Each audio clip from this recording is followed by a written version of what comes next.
Zoning Commission, April 24, 2024 meeting. First item is roll call. Chair Poland. Here. Commissioner Height. Present. I'm sorry, Commissioner Teta. Here. Commissioner Boone. Here. Commissioner Saunders. Here. Commissioner Lukacs. Here. Commissioner Lang. Chairman, you have a quorum. Thank you very much. Next item is communications from Planning and Development Services, Grant Penland. Good evening, Chairman, members of Commission. Nothing from staff, other than it's nice to see you after a couple months. Next item is approval of the minutes and 2024 amended bylaws. Let's take these one at a time. Is there any discussion, comments, or motions for the February 21st, 2024 meeting minutes? Commissioner Height? Would move to approve the February 21st, 2024 meeting minutes as drafted. Thank you. We have a motion. Do we have a second? Second it. Commissioner Boone seconds it. Let's go ahead and take a vote. Commissioner Height. Aye. Commissioner Teta. Aye. Commissioner Boone. Aye. Chair Poland. Aye. Commissioner Saunders. Abstain. Commissioner Lukacs. Aye. Commissioner Lang. Aye. Chairman, that passes 6-0 to 1. Thank you very much. Next is the February 28th, 2024 meeting minutes. Do we have any comments, motions? Commissioner Height? I went early. Didn't know if you were done. I would move to approve the February 28th meeting minutes. We have a motion to approve. Do we have a second? I'll second. We have a second. Let's go ahead and take a vote. Commissioner Height. Aye. Commissioner Teta. Aye. Commissioner Boone. Aye. Chair Poland. Yes. Commissioner Saunders. Abstain. Commissioner Lukacs. Aye. Commissioner Lang. Aye. Chairman, that passes 6-0 to 1. 6-0-1. Thank you very much. Next item is the 2024 amended bylaws. Do we have any comments? Commissioner Lukacs, any comments, questions? Commissioner Lukacs.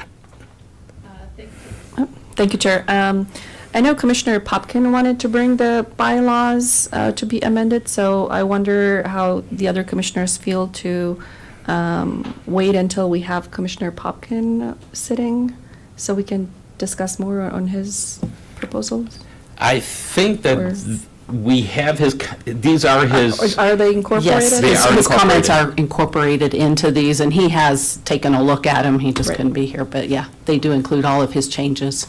Okay, well, then I have no other comments. okay. Commissioner Height. Actually has comments. I think we're informed this morning that last night, City Council passed a code of conduct that's applicable to elected officials and to those who sit.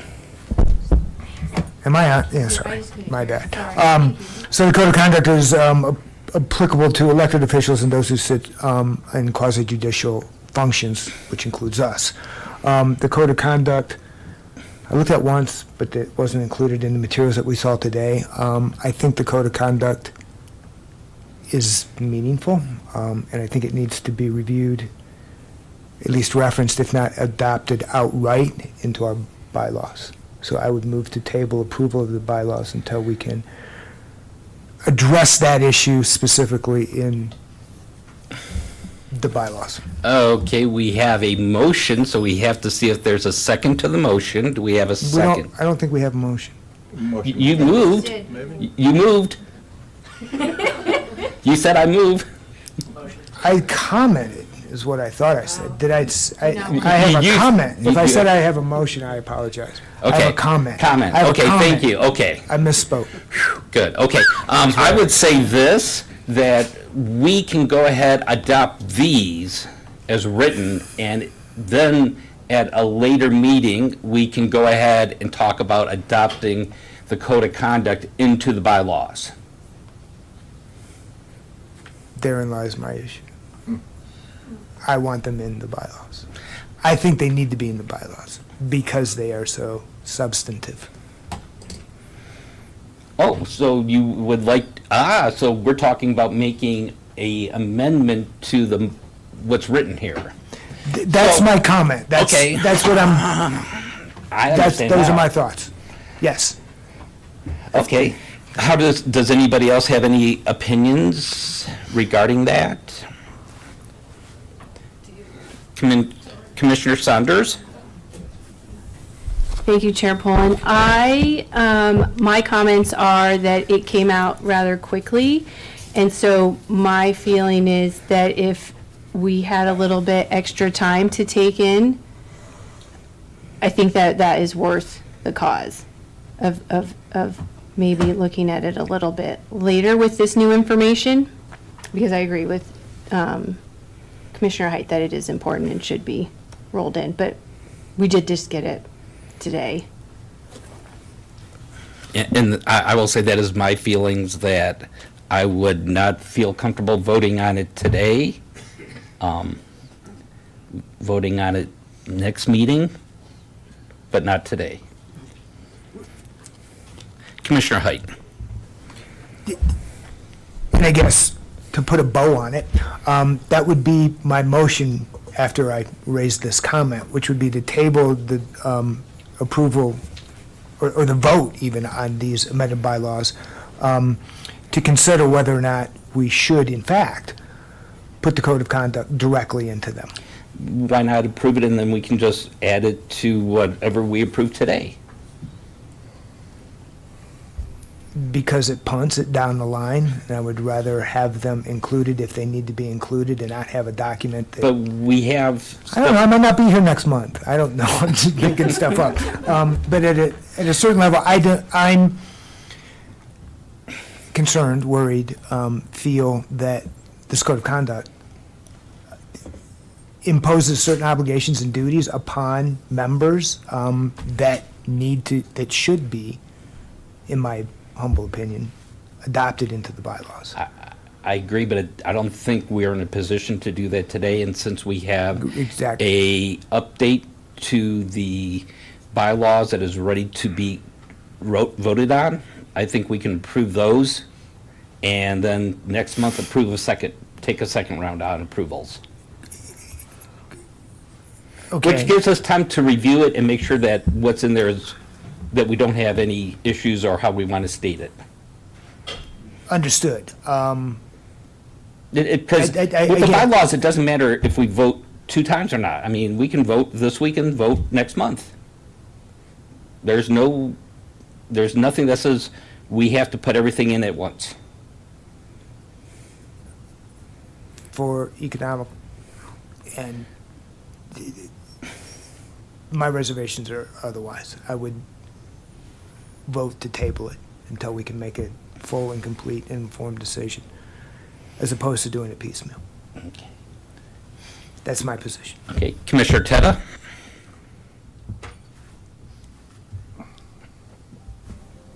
I don't have thank you, Chair Pullen, the communication directly in front of me from staff or wherever it came from today, but it was my understanding that that was not something we could decide about, that the code of conduct would be imposed upon all board I think the and question commission is members, whether right? we implement it in the bylaws.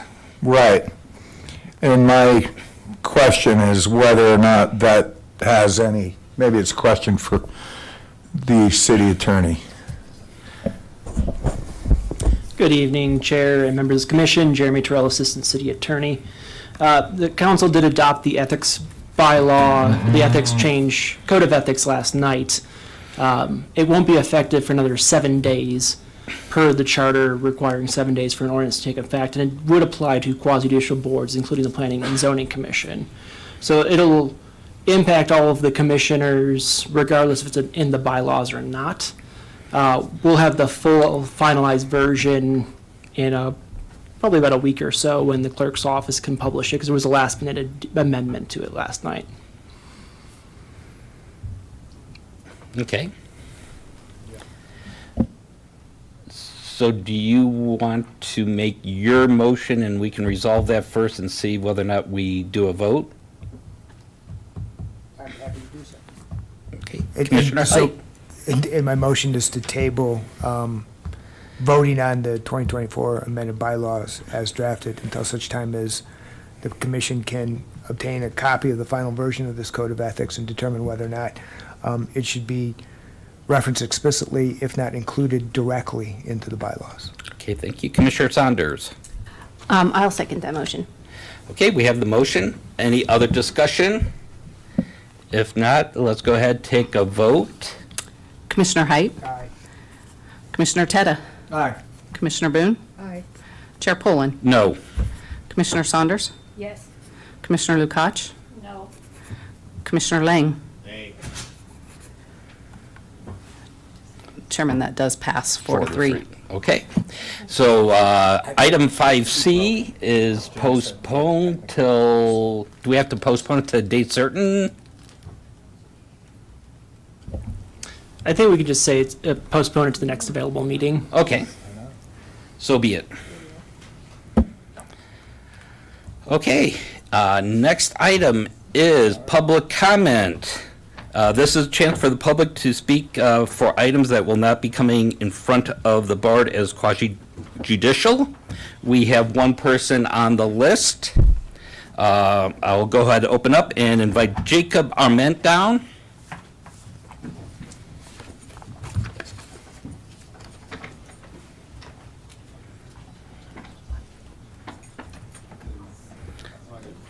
Oh, and you get 5 minutes?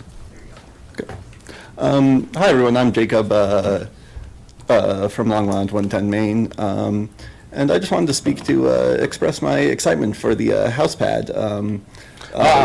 Jacob, if you're going to speak about the house pad, since that's on our agenda today, you can speak during the time where we have it scheduled for that. There will be a public invited to be heard for that item, actually. Okay, my apologies. I misunderstood. No problem. Then I will refrain comments until that time. Okay, thank you.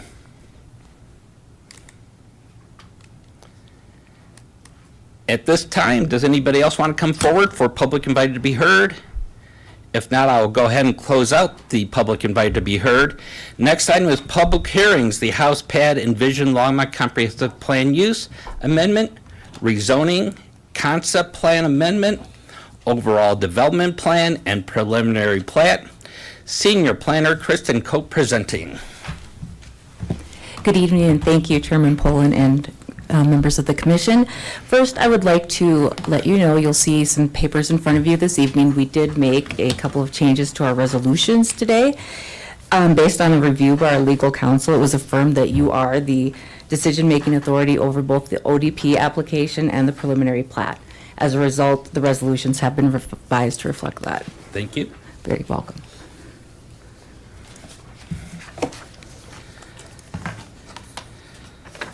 And that being said, this evening, for your consideration, I will be presenting the 5 applications in consideration for the House Pad Affordable and Attainable Neighborhood Project.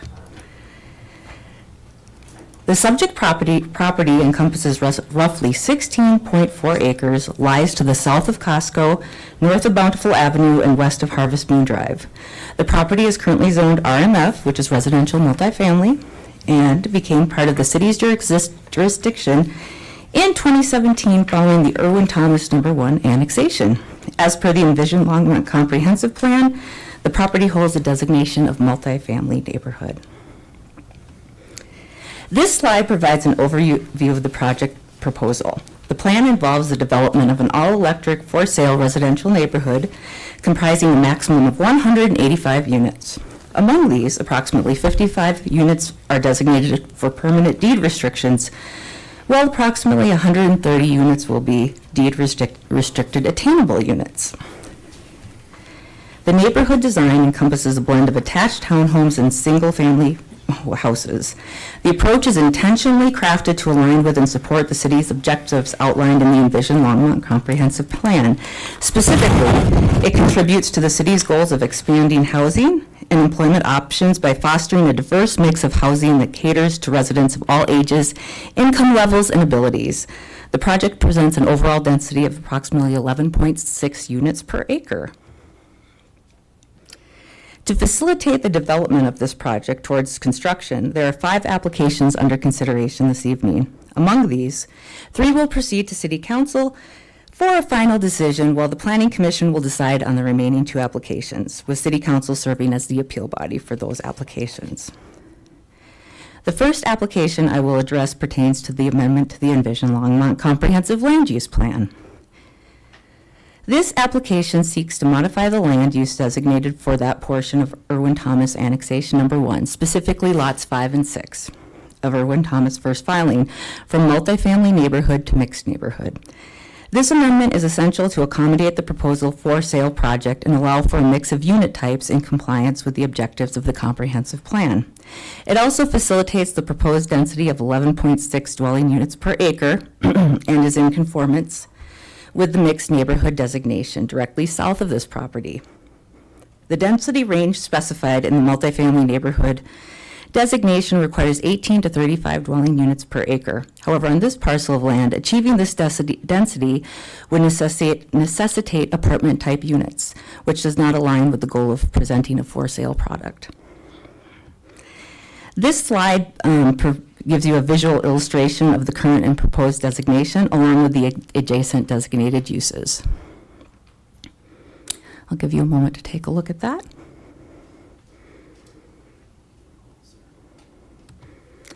Next, I will discuss the rezoning request. The land is currently zoned RMF, which is residential multifamily, and the proposal is to change that to PUD, which is planned unit development with an RMN, residential mixed neighborhood use allowance. This zoning alteration is in accordance with the comprehensive plan amendment and allows for the desired mix of units as part of the project in alignment with the objectives of Envision Longmont Comprehensive Plan. So this slide provides a visual representation of the land in consideration for this rezoning, which are lots 5 and 6.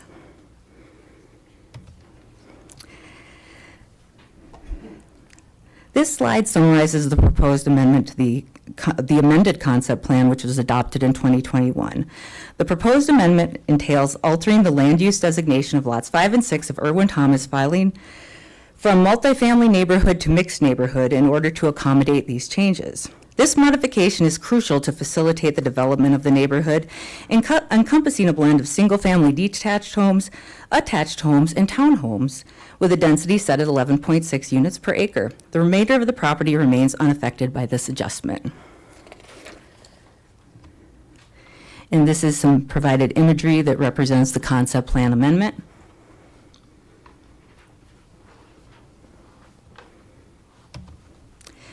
When a property is zoned PUD, it necessitates the submission of an overall development plan, or ODP. This plan serves to establish customized regulations tailored to facilitate a unique development, effectively acting as the governing zoning ordinance concerning use and configuration. This is the same approach that has been utilized within the Prospect and Mill Village developments within Longmont.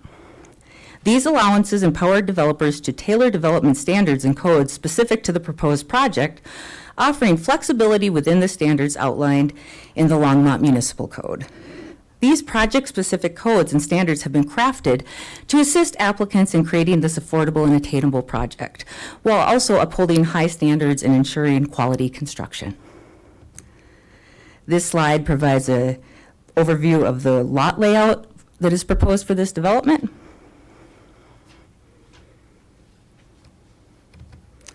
Next, I will discuss the preliminary plat application. The preliminary plat lays out the proposed lots, blocks, easements, grading, drainage, and utilities required to serve the new homes. Platting of this property is required for the development of this neighborhood and acts as a visual representation of the utilization of customized development standards to allow flexibility in design. And here is just a high-level overview of the preliminary plat layout, which mirrors the rezoning.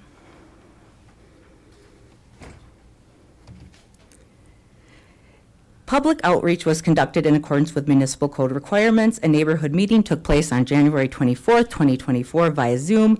Notice and site postings were completed on January 10th, 2024, with notifications sent to a broader distribution area than mandated by code to ensure the inclusion of all property owners in the residential subdivision west of this site.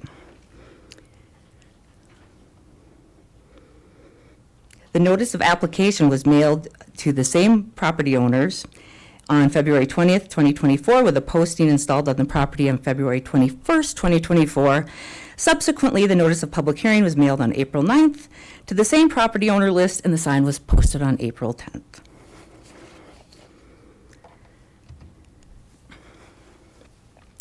The next two slides provide a summary of received comments. In response to the project, comments were received from Excel Energy and individual property owners, primarily focusing on concerns about truck traffic during construction and anticipated traffic from the development.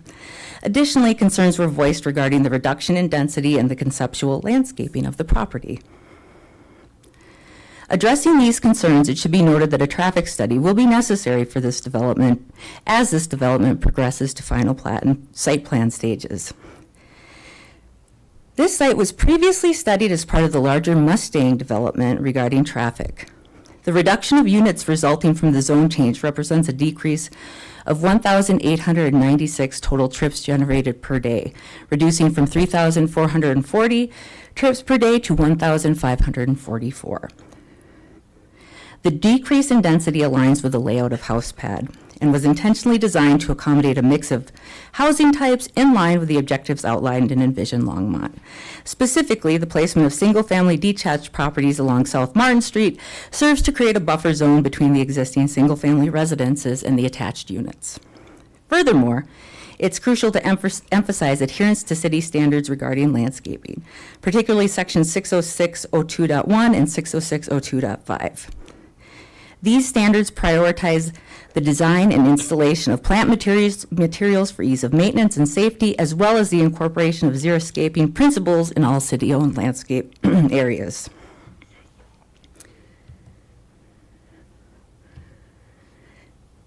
Development considerations. Considerations in the development of this property includes the incorporation of 55 permanently deed-restricted affordable properties and 130 designated attainable units. The development is proposed to be fully electric and aligns with several key policies of Envision Longmont. Policy 1.2, advocating for a sustainable blend of land uses. Policy 3.1.a, aiming to provide affordable and accessible housing options for residents of diverse ages, abilities, and income levels. And Policy 3.1.b, striving to achieve a 10% quota of permanently affordable housing units within the overall housing stock.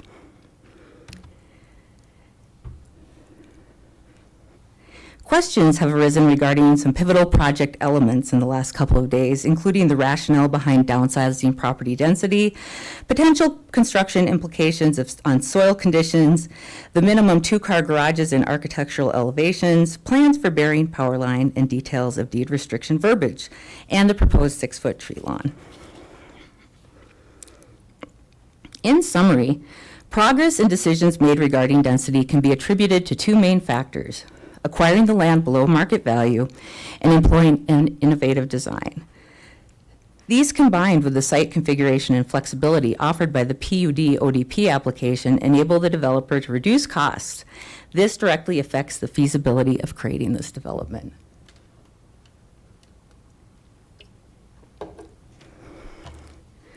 On-site soil treatment or importing off-site soils will be required before building construction in regards to the soil quality. LMC Section 1505.080 requires 2 parking spaces per single-family unit. Garages were added to comply, but some lots may lack space for both a driveway and parking and garage parking. Units without garages offer more flexibility with larger size for driveway parking.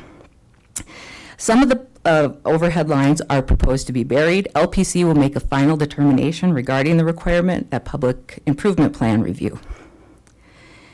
And PUD zoning requires an overall development plan. The consideration of a 6-foot tree lawn instead of a standard 8-foot is part of the ODP application. The city environmental planner recommends canyon maple, golden rain tree, and Usurian pear for appropriate plantings within a reduced size tree lawn.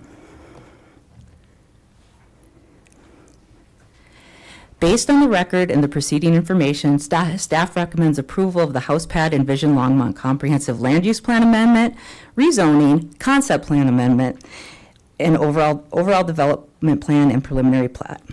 Additionally, conditional approval is recommended for the preliminary plat and ODP, contingent upon final approval of the rezoning. The envisioned Longmont Comprehensive Land Use Plan Amendment, an overall development plan, will need to proceed to council for final decisions. The Planning Commission holds decision authority over the preliminary plat and ODP.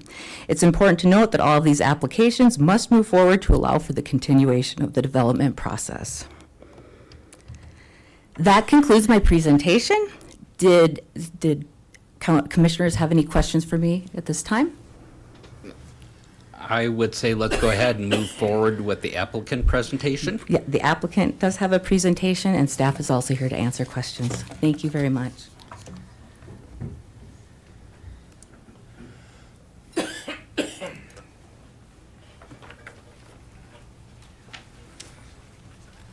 do I make it so it's up? Operator assistance required. There we go. Good evening, Chairman Poland, members of the commission. I'm Barb Brunk, a landscape architect with Resource Conservation Partners, P.O. Box 1522, Longmont, Colorado. We are really excited to be here this evening to talk to you about this project. Members of our design team, included with me here this evening, are Walker Thrash, who is a managing partner of Vertical LLC, Brian Williamson, landscape architect, and Jane Bruntz, professional engineer with TST Consulting Engineers, Mike Rocha, transportation engineer with SM Rocha LLC, and they'll all be here to answer questions at the close of our presentation. As Kristen said, we are here presenting applications for a land use map amendment, a concept plan amendment, a rezoning, and a preliminary plat. And all of these applications together are necessary to allow this project to go forward as imagined and designed. No. Okay.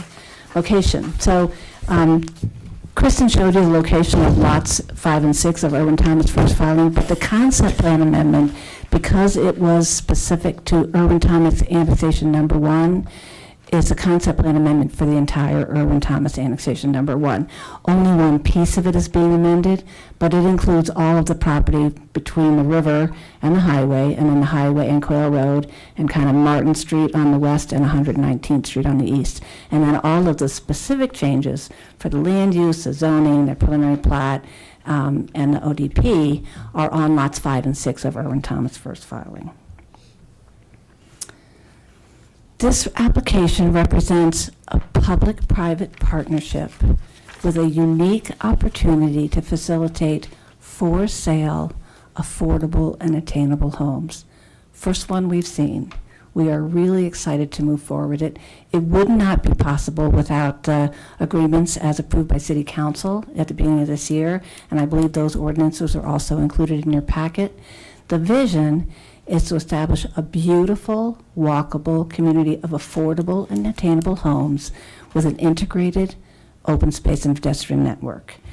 And the things that contribute to that are alley-loaded houses and tree lawns with tree limb for tree-lined streets that reinforce it makes it more pedestrian friendly because there's not driveway coming out all along the way, and it makes the street a room so that the street as a room is part of the overall community in the neighborhood. The street cross sections are a little narrower to make that work. The open space network is spread out throughout the neighborhood, and there's design for passive recreation opportunities for the residents. And the trail system as designed connects to within the neighborhood, and then it connects to the broader context in the neighborhood surrounding this and the city as a whole. Beautiful, interesting architecture will make, and different units distributed throughout the neighborhood. You can see the different colors on that map represent different types of units. So there's single family attached and townhouses, but they're different types of townhouse products, different sizes and different architecture that are distributed around the neighborhood. And front doors face the street. So front doors because of the alley, front doors face the street. The only units that have a garage facing the street are those ones on the very western edge of the project. And that was kind of designed so that the backs of those units will feel more like the residential units across Martin, so that it would be that kind of transition from their single-family detached into the higher density within this neighborhood.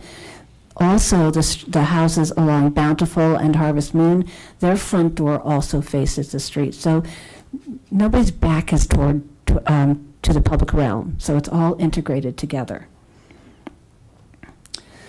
This is a picture of the land use design, and again, we're changing from multifamily neighborhood to mixed neighborhood, and overall, that lowers the density, and that's required to allow us to put single-family detached units on this site.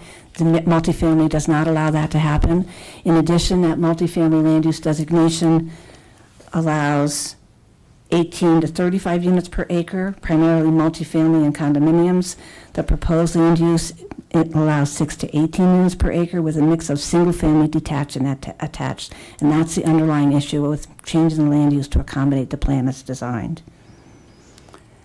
This is the concept plan amendment, and it shows the whole thing. When the concept plan was amended, it was a development in 3 phases, and there's, you'll know if you've been driving around town, there's active gravel mining out there, Costco is there, things are happening, so that whole concept plan is included, but the only thing that changes is that little piece in the blue box. So the only changes are to change the land use on this piece of property from multifamily to mixed. And so you'll see the table on the plan reflects that change in density, and the notes on the plan reflect that change in density. So the concept plan, the entire concept plan reflects that change. This is a picture of the rezoning change, and I'm just a color picture kind of person. There's a black and white map, but you can see that on the left is the existing zoning, which is the 35 units per acre, which allows, and that zone also allows up to 3 stories tall, with an allowance for an additional height of a 4th story for affordable housing. So that would be up to 560 units on 16 acres. Under the proposed PUD zoning and the ODP as presented this evening, the underlying land use allows for 16 to 18 units per acre. For house pad, we're going to have 185 units, which is 11.6 units per acre of 1- and 2-story homes with a maximum building height of 30 feet. So it brings the whole thing down and lowers the density, but it's still a compact urban form in the neighborhood. There's been some conversation about trip generation and transportation. Our transportation engineer is here this evening to talk about it with you, but this slide shows the table that's in the letter, the trip generation letter in your packet. And the significant thing is that the Mustang transportation study envisioned 3440 units.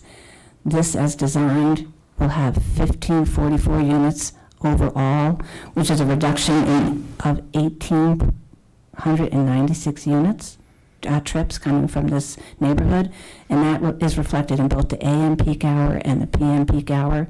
So overall, daily trips as a basis for this application are reduced by 55%. AM peak hour trips are reduced by 46%, and PM peak hour trips are reduced by 39%. So the overall traffic generated as a result of this application is significantly less than that was anticipated at the time the Mustang project came through the process. Again, a preliminary plat. Preliminary plat's pretty straightforward. You guys see them all the time. It's lots, blocks, utilities, drainage, all those things that make it so we can build the houses on the lots in the property. What's different about this preliminary plat is the design, the street cross sections and the lot sizes reflect the standards and regulations as set forth in the ODP. So those ODP standards specifically address changes to the lot sizes, changes to the streets cross sections and those things so that it can the preliminary plat can accommodate the development as envisioned. This is our pretty picture of the ODP, and you can kind of see how the open space networks are integrated. Again, as Kristen said, 55 affordable units, so those will be permanently deed restricted for families earning up to 80% of area median income. There'll be 128 attainable units, which is reserved for families earning between 80 and 120% of median income for 10 years. At the end of the 10 years, that deed restriction goes away. So if a person buys that house and lives in it for the full 10 years, then they can sell it at the market rate. There's some things in the agreement with council that kind of have a buyout kind of an allowance if somebody has to leave sooner, and then the difference goes back into the affordable housing project. So that the goal is to make it as affordable as possible for as long as possible. The other thing you'll notice is that the map you're seeing tonight has 183 units on it. The target density in all the agreements is 185. So as we move forward through final plat, we're going to try to pick up those 2 units. So the framework will stay the same, but somewhere in this mix, we're going to find another unit or another lot or 2 lots so we can get to that target density. And that will happen as we proceed to final development to make sure we get to that 185 units as contemplated. Again, the standards. So you have the standards. In the tables in the ODP show the land use code and standard as written in the code, and the specific modification that forms the framework for the ODP. So, as Kristen said, PUDs kind of create our own zoning document. So those standards create the specific standards relative to the development of this property. So as you look at them, they address street cross sections, they address setbacks, they address parking, they address the pocket park system, all those things, they are the framework for development of the property. So a couple slides that just show that. You have a slide, a map in your packet that shows the street cross sections and the alley cross sections, and you'll notice that the houses are closer to the street. Some of the streets have parking, some of the streets don't have parking. The alleys are designed to accommodate public safety and public utilities, so those sections are all included. So again, those are the standards that are outlined on sheet 5 of the ODP. We had some questions from a applicant about are 2 means of access adequate to serve the property. Standard policy in the city is 2 means of access, so that if one is blocked, public safety can get to the other one.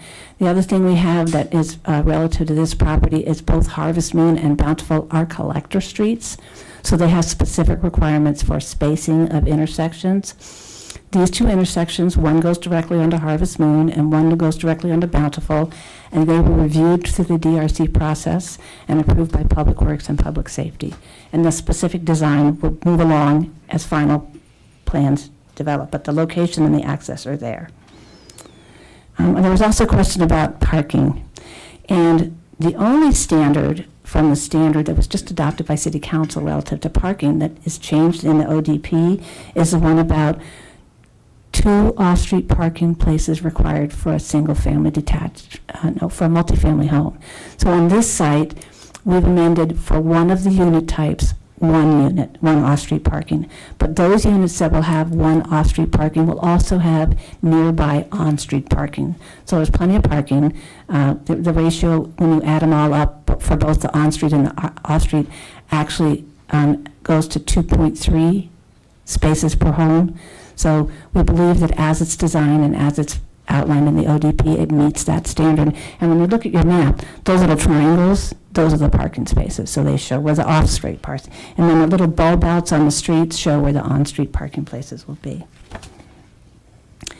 The multimodal transportation plan shows the connections both internally and to the larger city. So the purple lines show the internal sidewalks. There's sidewalks on the streets.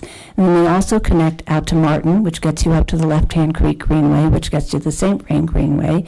They go down to Bountiful and out to Harvest Moon, which takes you north onto Highway 119. Those connections also allow these residents to access transit and those other multimodal opportunities in our city. They aren't on this site, but they're in the neighborhood of this site, and having that access to the neighborhood network of trails lets somebody get on their bike and get to a transit station and not have to take their car. So we thought about that as well.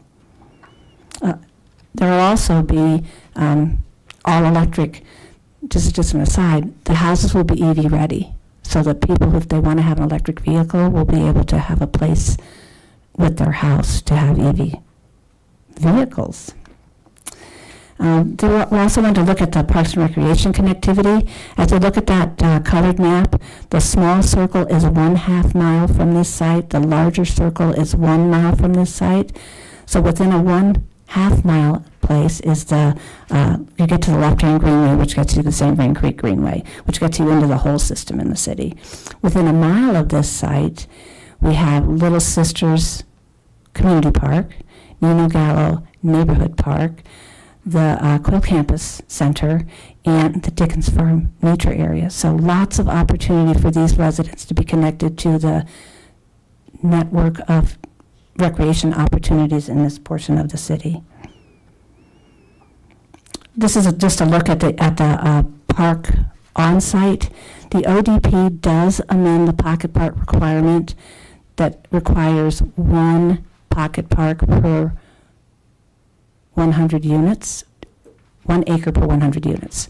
So there's 1.83 acres required.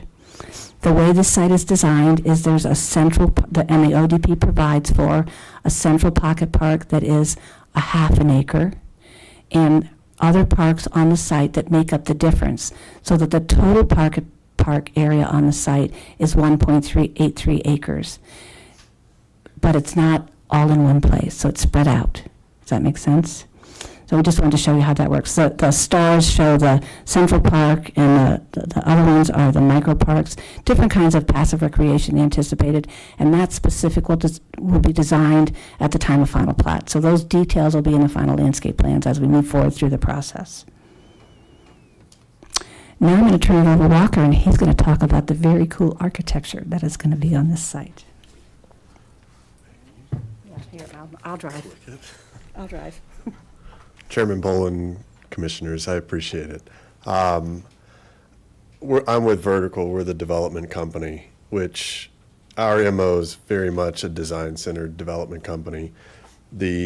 Our background is really market rate product. So when we started having conversations with the city about doing a fully deed-restricted project, we knew the game plan was to tackle it somewhat in a different angle, from size to orientation to density to scale. All of those things would be critical to try to hit the most efficient numbers that we could, but still create a product that was desirable long term.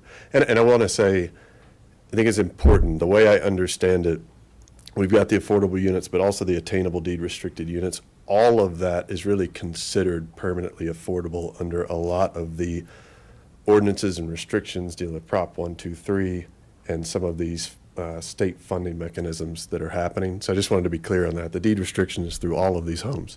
There are just different levels of income as they go. So this is just precedent images. This is the way we start with design. We had 4 different designers on this project. We have an architecture group within our firm. We purposely did not try to design this one, so we brought in some outside talent. You can go to the next slide. Again, some more precedents, just dealing with how do we achieve scale, but also create some design that was desirable within the neighborhood. This is an amenity that we have designed, I think, 10 times at this point, and this is patio areas between the single-family residential, so the individual homes that constitute 7.5 to 8 feet between the homes. How do we make that an amenity? And so even down to where window placements are at the individual residences to create private areas that are all meaningfully stacked on one side so that an individual homeowner has a private outdoor area. This is an example of some of this, obviously it's just in white scale, but I think it is important to talk about, there was a 6-foot tree line or tree lawn as opposed to 8 foot was one of the considerations. Not everything is about just raw cost for the development. Some of that really is meaningful scale because of the size of the homes. You're going from 1,500 square feet down to as small as 900 square feet. To have too much frontage can be problematic as well. So the idea was to bring the entire scale of the development down to what's appropriate for the individual residences. And we thought the tree lawn was important just for the caliber of the product. These are renderings representative of several elevations that we're working on that we're fairly advanced in right now for the project. And what's of note, So we'll start with the first 52 units, which is that bottom L you see on the screen, which is the southeast corner of the site. And out the gate, we don't want this to feel contrived, where there are 20 residences that look identical, painted different colors, and then 10 more and 5 of this. The other thing that's important is we wanted to mix the affordable and the attainable, so that it's not just grouped, to where as you drive through the development, you have no idea which income bracket that home is in. So that's a challenge, because it deals with size, it deals with orientation and parking and what structures we have. But this is not just thumb sketches. These are indicative of the elevations we're working on right now for the homes. This is another single-family section. You can see in the highlighting, this basically deals with, if you see the kind of purplish line, these are the 5 homes on the far left and on the far north of that L. And these are individual single-family homes with a 2-car garage. This is more of the density. So these are attached townhome products. You can see that kind of in the crook of that L. And again, that's the idea. There's not 10 or 15 of any individual type. As we have a single building, it will have a different personality than the 4 units next to it. I think we're there. Unless there's anything you want to say about the architecture. No, I know we've got Off. plenty to cover, but any questions, I'm happy to field them.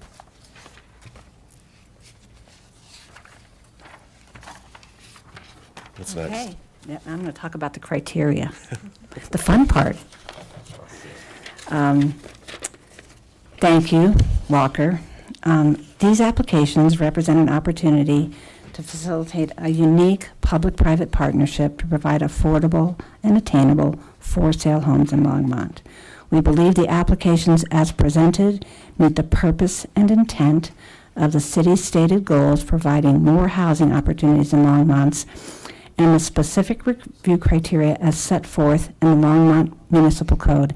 And bear with me, I want to make sure these all get on the record. I'm not going to read them all out, but I want to reference the specific code criteria that we meet.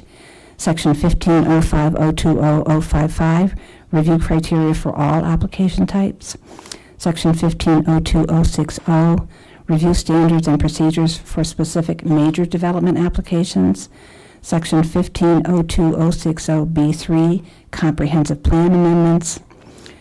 Section 1502060E, preliminary subdivision plats.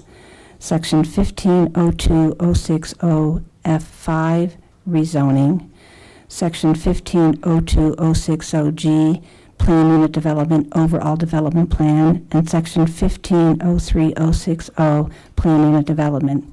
The specific details of how these applications meet those specific criteria are outlined in a letter from Resource Conservation Partners, LLC, to the Commission dated April 12th, 2024, as included in your packet.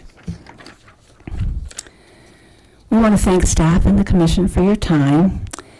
This unique opportunity would not be possible with the exceptional cooperation and support of the City of Longmont. City staff provided insight, direction, and ongoing coordination to assure that the applications as presented meet the letter and intent of the Longmont Municipal Code. We respectfully request that you approve the preliminary plat and overall development plan as presented and forward the envisioned Longmont land use map amendment, rezoning, and concept plan amendment to City Council with your recommendation for approval. Our design team is here to answer your questions. Thank you. Thank you, Barb. This is a public hearing item, so we will go ahead and open this up for public comment. And Jacob, I'm going to put you to the I'm going to add you to the list, so I haven't forgotten about you. I'll go ahead and open up, and the first person on the list is Mark Pabst. And when you come up here, please state your name and address for the record, and you will have 5 minutes. Yeah, and is there a pointer? Not really, just, you can call attention to the board. There's no pointer for the screen. Okay. And this is up and down to advance. You can just hit the enter button to advance if you want to go back and backspace. I'll show you. Enter advances and now Backspace, okay. Okay, I'm Mark Pabst. Live at 46 Sugar Beet Circle in Harvest Junction over by Lowe's.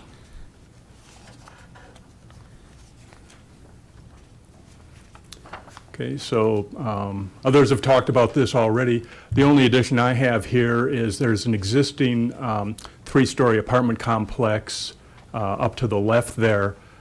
So the current zoning would be 3 blocks of apartments coming to about half a mile in length. So that is a lot of apartments. Proposal is to, in the middle of that, put in affordable single-family housing, lower density. So I'm here to state my support for that. However, included in the proposal is a preliminary landscape design, so I see that as fair game for this meeting. The proposal overlays what I term a Mayberry design onto extremely small lots. Not saying that there's anything wrong with the small lots, but should have appropriate landscape design. Why bring this up now? There's a lot of inertia to overcome to achieve practical landscape design in the city of Longmont. I've provided lengthy, if not copious, comments to the staff already that Kristen has. So as we've seen before, this is a cross-section of the street level. These trees, probably, I don't believe these are shown to scale. They would actually be larger than this. But you can see the competition that they have with existing structures. Also, infrastructure tends to cut off precipitation and irrigation water from getting to the root system, leading to trees looking for sewer lines, water lines, irrigation lines, which will damage other infrastructure. I'll see some example of that. So here, this is Prospect. There's an overlay of the video on top of it, but this is the Prospect neighborhood. This is a 25-year-old street, trees. You can see, apologize for the quality of the photo. It's pretty dark here. But the tree closest to us, that's the trunk is almost as large as the width of the tree along there, at only 25 years old. Then homeowners and their 2-story tall houses don't like the branches coming in their houses, so these trees have been very limbed up, as it were. After I put this slide in, I thought I might be shooting myself in the foot that folks would look at this and, yes, that's what we're looking for, that's exactly what we want. But there's quite a bit of abuse going on here for these trees. As evidence with these slides here, so even at 25 years old, one of the trees hasn't made it, it's been removed. We can see some replaced concrete here. Difficult to see in the slide. In the foreground is a replacement tree, so someone has been sent in to continue carrying the sword, I guess. We're just going to grow these trees in small places, regardless of what the natural conditions are. And then next to that sapling that's planted, that's a water meter there. So what I've proposed and offered some conceptual designs to staff is to go with more columnar designs for trees to get them away from the building. So smaller scale, get the landscape and scale with the available space.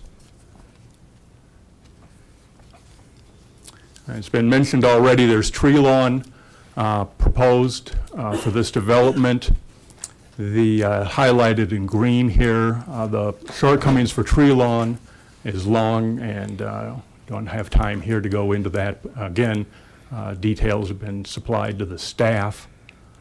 I've proposed that a lot of the turf be eliminated and moved to the beneficial turf concept. So the grass areas are in green, and then a more native landscape are shown in the brown here. That concludes my comments.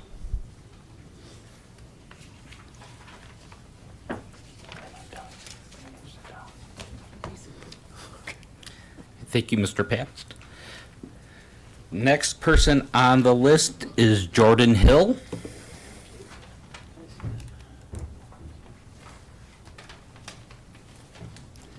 Once again, please state your name and address for the record, and you will have 5 minutes. Absolutely, thank you.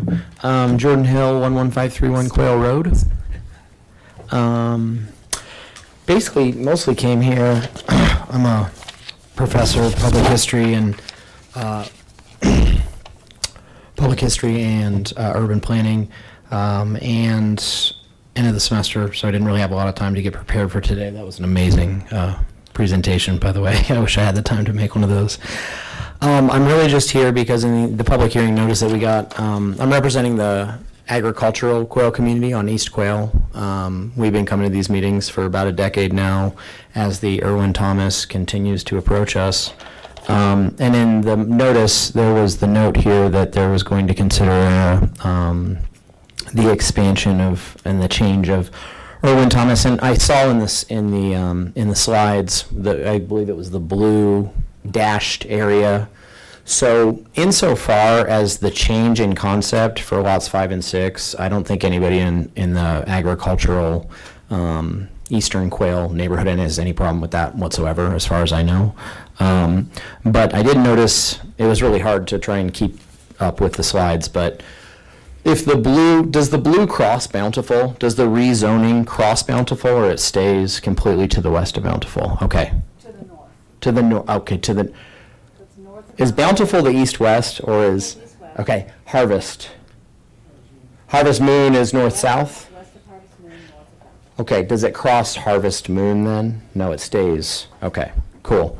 That's probably the primary reason we're here. I just want to, we've been coming for a decade and we'll continue to come because this is approaching our community, which has been there for about 3/4 of a century, traditional agricultural community. And so at every single chance that we get to come and talk, we have submitted, I believe, almost a dozen times now, the Quail Community Greenway proposal. I brought copies of it. It's been in pretty much every single time this comes up. They come and we're told each time, it's not to you yet, so we can put them in the record, but when it gets to you. But I hope that you understand by the time it gets to us, as long as we don't keep coming, we just want to keep being on record that we exist. And currently, another big problem that we've had is that we're unincorporated Boulder County. We know we're eventually going to be annexed in. And at that time, we will be represented by Longmont. But in past meetings, we've also had the issue of, well, you're not technically Longmont residents right now. So it's this weird situation where we're going to be Longmont residents, but by the time we are, we will, if the plan moves ahead before that, we won't have a voice in what happens to our, by that time, probably century-old community. And so if I can put it to you as simply as possible, and I brought 7 copies that I'd be happy to hand out to you in person. It's in all the documents from every one of these meetings we've had so far. Our goal is that when it gets to us, that we have some kind of agricultural buffer of sorts, that we incorporate the green planning of the big, what's the gravel lot right now, and all the way up to the west side of these houses, that we are taken into consideration. And we had proposed, because Quicksilver has the little bike path along it. Right now, Quail Road itself, because of the size of the road, even if you expand it a little bit, there's not enough room for sidewalks. I mean, unless we do some serious eminent domain work, but that also trails off, so you'd have to bring, I don't know how you would do that. So we, part of the Greenway plan was that potentially we could have that be a path and a greenway around the north and west sides of the agricultural community. Again, now that I know that it's not going to be extending past these things, we are in support. It's cool what they're doing. Our community is all for that. But we want to continue to give voice, and we'll continue to give voice to the existence of our community, so that by the time the Irwin Thomas annexation is border to border with our properties, we are hopefully taken into account for the planning. But as of this meeting, we are good. So thank you so much for your time. Thank you, Mr. Hill. Next is Lawrence D. Bashir.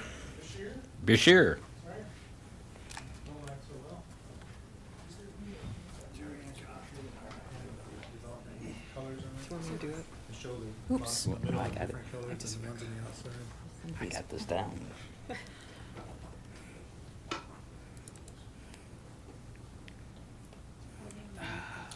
That one's okay. No, it was really one when they showed all the individual lots on it. They had the individual different colors for the homes. Sure. And the different Oh. types of, you know, like G. Mhm. Just missed the. Yeah, yeah, like that, that's good. Is that That's pretty good. sufficient? Yeah, Okay. that's nice. All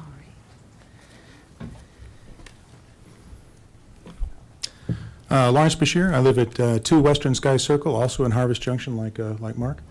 I did have some reservations about the way the design is right now of the unit, and of course the what they're calling this as pocket parks. One of the pocket parks, can everybody put this back up on the screen there? Okay, yeah. One of the pocket parks, obviously, got the large center park that's kind of shaped in a Trans-American pyramid sort of deal, and then to the left of that, there's a park with a large green structure on it, and that's one of the major pocket parks that they've got allocating up to supposedly 1.83 acres, which most of which is incurred and contained along that side strip over there, which is right next to a drainage ditch. But the small park they have here on the inside, just outside the blue-gray things in the middle, is bounded on 3 sides by driveways. In other words, we're going to have cars circling in and out there to get people in and out their homes.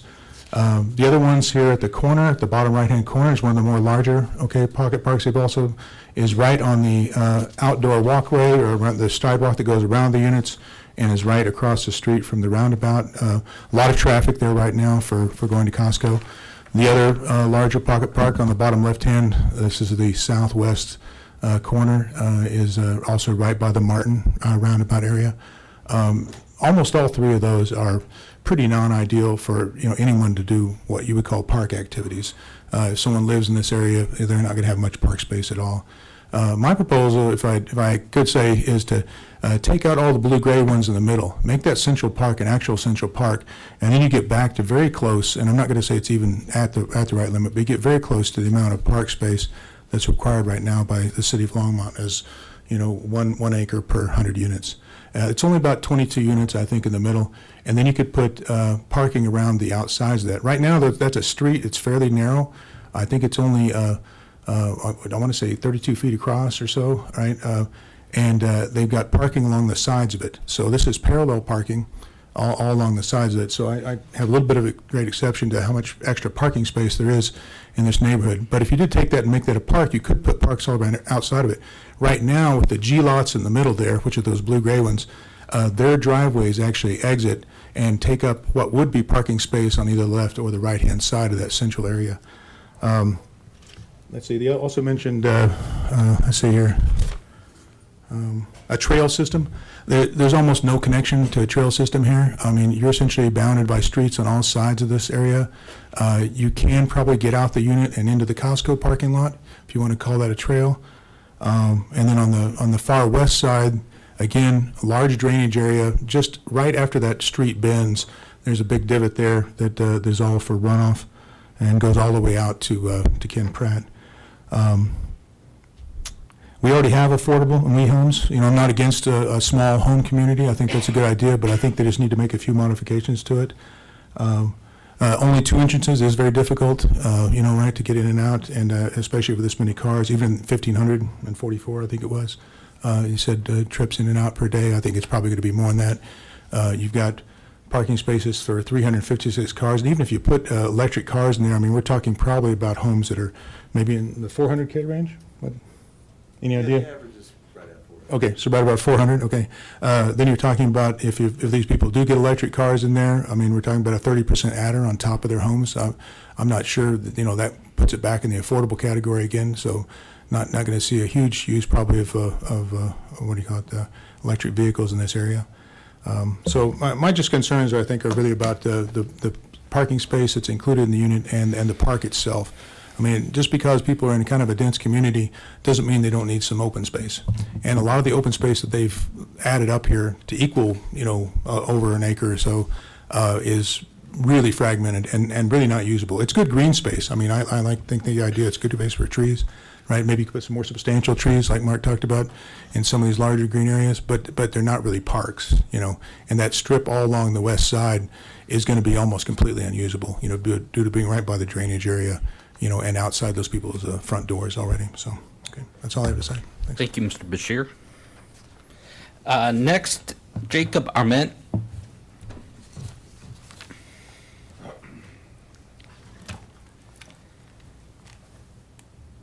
Hello, I'm Jacob Arment. I live 110 Main, just by the railroad tracks. I apologize for the confusion. I appreciate you guys accommodating me.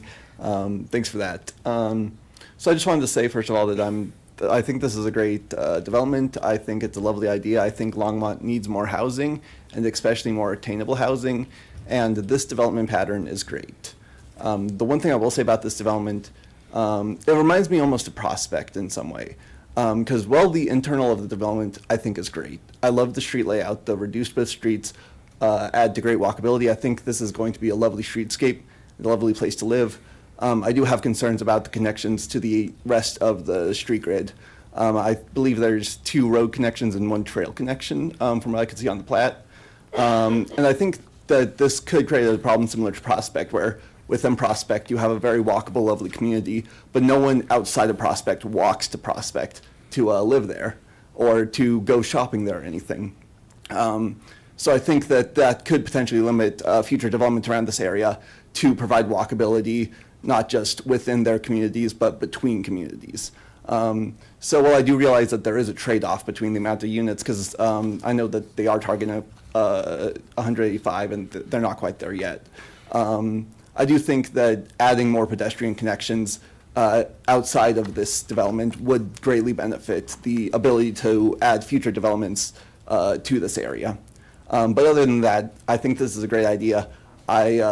Even if it's adopted as proposed, I think that will be positive for the city. We need more attainable housing, and I'm excited to see the city pursuing it. Thank you.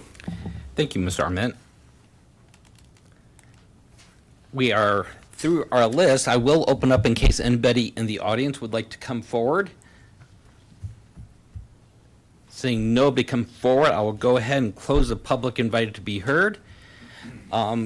Commission, are we okay to go forward, or do we need a 5-minute break?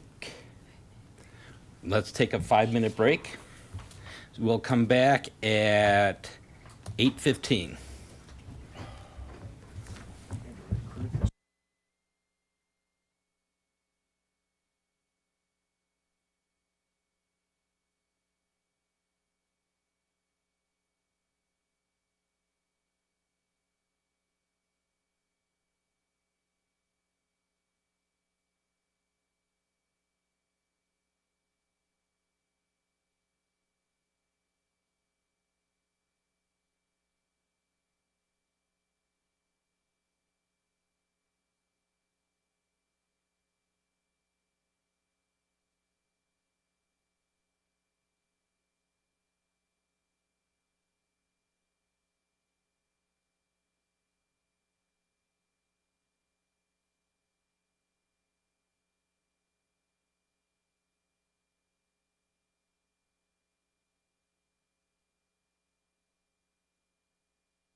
Chris? Judd just, he just went to. Just. Judd did. Those two. It's the lawyer. I know.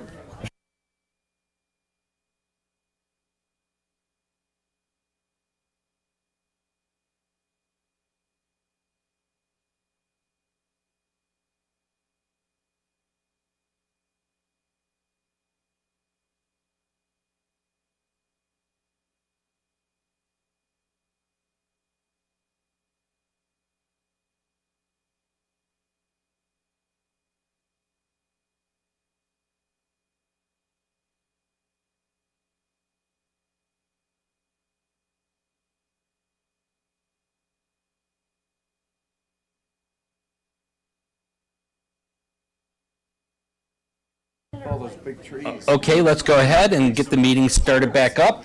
Not much. Let's go ahead and open up to the commission for comments, questions, motions, whatever they would like to do at this point. Who'd like to kick us off? Commissioner Height.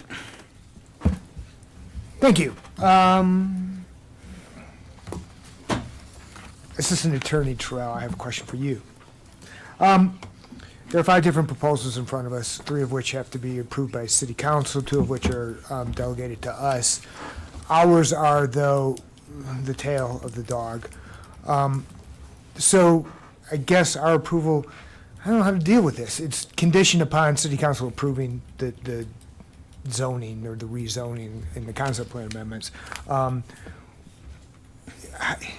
I'm assuming, I understood that the PZRs, the approval documents, or I guess they're called approval documents, were redrafted to address that, but practically, can you just explain for me, for the record, how that works, how we approve something that possibly is moot if it doesn't get approved by City Council? Of course, Commissioner Height, and that's really the nail on the head right there, is that it'd be moot. So if council were to deny any one of the 3 that planning and zoning is the recommending body on, that would automatically moot the ODP approval, assuming the council, or assuming the commission approves it tonight, along with preliminary plat. We can't have an ODP without the PUD zoning from city council, which requires both the comprehensive plan amendment, along with the rezoning, and the concept plan amendment to some respect, to accommodate the density as addressed in the ODP. And then the same with preliminary plat. It's based off of everything kind of coming into place. So if Planning and Zoning Commission recommends approval of the 3 items, the comprehensive plan, the rezone, and the concept plan amendment, and grants approval of the ODP and the planning preliminary plat, and council denies any one of the 3 that are recommended from Planning and Zoning, the approvals of the ODP and the preliminary plat go away. That answers your question. I think we still up or down approve, and then it becomes subject to the pleasure of the City Council. Correct, and then Okay. both of those approvals is also subject to appeal to City Council as well. So Correct, it yep. could be that someone appeals an ODP approval or preliminary plat approval, and council would also take that up when they take the recommendations as well. Okay, I just wanted to understand that. Thank you.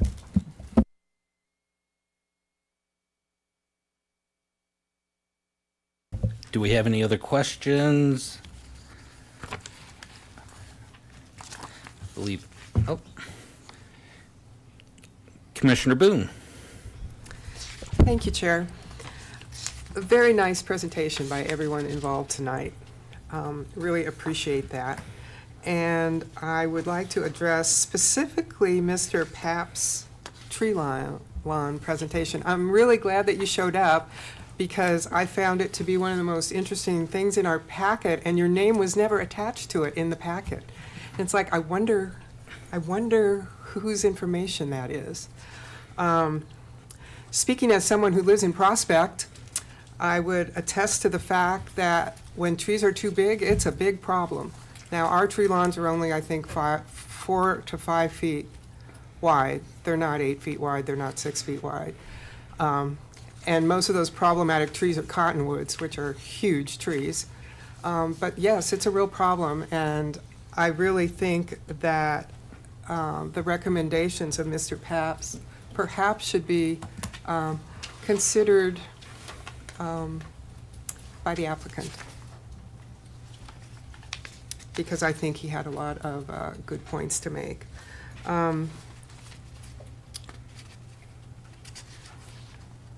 I'd also like to say, and this is in reference to Mr.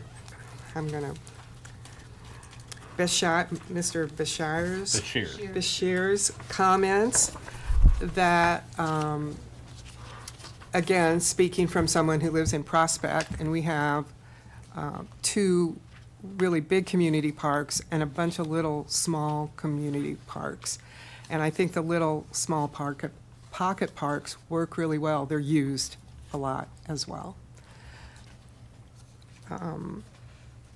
One of them is a play park, and that might want to be considered. And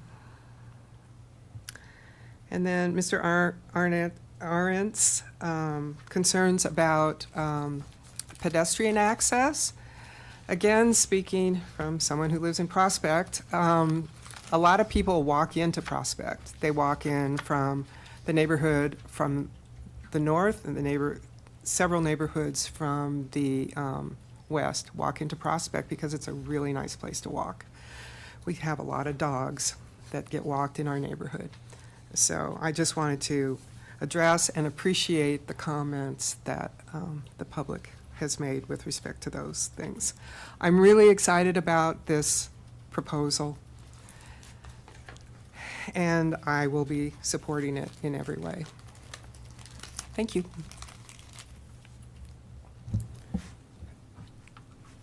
Oh, sorry. Commissioner Saunders. Sorry, I hit that right as Oh, get it. There you go. Oh, thank you, Chair Poland. Sorry for that misfire of my button. So I have a question for the developer. Probably in LA would be, there's several LAs representing there, so that's probably going to be one for you all. On your slide deck, oh wait, let me start with this. I had a couple comments first. This is a huge project. It's really great. But you can see the amount of work that's been put in over the many months and the people hours devoted to this. I think it's balanced and affords the city a great project, so well done. I think of the 5 things, the comp plan, land use management, my vote supports that. The rezoning, my vote supports that. The concept plan amendment, my vote supports that. The conditional approval of the preliminary plat subject to final approval of the rezoning, my vote supports that. However, my vote does not yet, hopefully, support, or we'll see, the ODP, the overall development plan. So I just had some questions about that. On your slide deck from the developer, they're not listed on what number. It's this one, if you will. House Pad Affordable and Attainable Neighborhood Project is a cooperative effort between the city of Longmont and the original landowner to establish beautiful, walkable, sustainable neighborhood of approximately 185 affordable and attainable sale homes. Do you guys see that? Wait a second. Yeah, Okay. that's fine. I I know. need some assistance. It's old school. This is why we teach hand rendering, just in case people can't all be digital. See, he gets me. He gets me. I don't It's have this it. one. I just want to have it referenced for the other commissioners. It'd be nice to see it. Yeah, I yeah. agree. There'll be another thing. Don't worry. Thanks, Jane.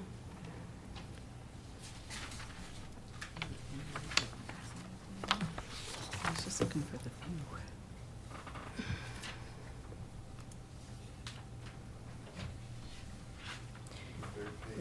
There it is. Thanks, Tom. Oh, yeah, they're a little bit behind.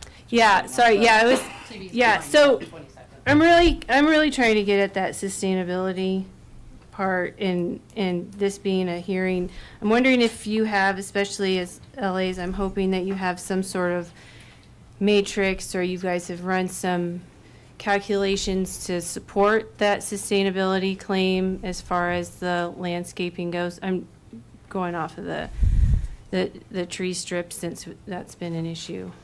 I'm going to ask, we actually have two landscape architects, but Yeah, lucky ducks, that's great. Brian is the landscape architect of record, so I'm going to have him talk about the Thank you. sustainability of the design of the landscaping on the site. Thank you, perfect, thank you. Thank you, Chair, Commissioners. My name is Brian Williamson. I'm a landscape architect for TST Consulting Engineers. First, I would like to thank Mr. Paps for his very thorough review of the plans. I think that there's a lot of good pieces of information there that we're going to incorporate. I would like to point out that we do have 5 additional tree species of the columnar variety that we're asking to be included as part of the ODP, just so we can kind of make those smaller spaces more functional.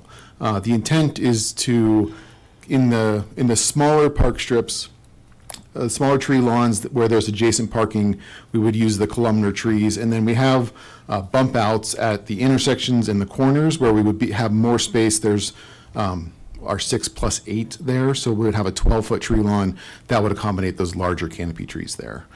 So just to kind of how we're approaching that issue. I think the larger comment about sustainability and the landscape design, again, referencing his slides, is removing some of those turf areas. We were quite thoughtful as we were putting those turf areas in. As we've refined the landscape design, especially in those corners where we're adjacent to the roundabouts at Martin and at Harvest Moon and Bountiful, we've actually moved the kind of perimeter planting out towards the roundabout with some evergreen trees, so that those areas of turf are protected from kind of that traffic side. Like, we're not going to be having anybody chase a ball out into the roundabout. So those turf areas are more internal to the development and it's kind of facing into there. We did look at a couple concepts where we were reducing the amount of turf in other ways, but what we thought that even these smaller spaces at the end of the rows of houses are really end up being functional for small children playing, throwing balls. I think, we were very thoughtful about the spaces. We looked at a little bit of a study where, how wide are these spaces? How long are these spaces? Do they get to be functional? Can you throw a football or toss a Frisbee there? So we really were thoughtful about that. I think that it is intensive use to have that turf there, but I think that they are in a development with this many units. We're really trying to make sure that there's accessible open space as close to the units as possible. Okay, Brian, yes? Yes. Is that all right if I call you Brian? Yes. So, thank you for that context. I'm really trying to get to the data that's supporting the sustainability. So when I'm looking at sustainability, I'm looking at the matrix of the baseline, and then how are we showing that we're being sustainable, right? And so we're using that baseline a lot along the lines of using historical water rates, right? So like, I'm looking for something like using iTree, the Climate Pathfinder out of ASLA, the Stormwater EPA calculator. Did you apply any of those calculators when you were doing these assessments for sustainability? We have not. Okay. Thank you. Yes. That's But we totally did, fine. there's 2 other things that we wanted to make sure that we were including. Like, we have the seed mix that we're using in some of those more perimeter areas where we're buffering to specifically the dog park that is part of the apartment complex to the west, and then the Costco area to the north. We don't see those as functional areas, so we've got a very low water use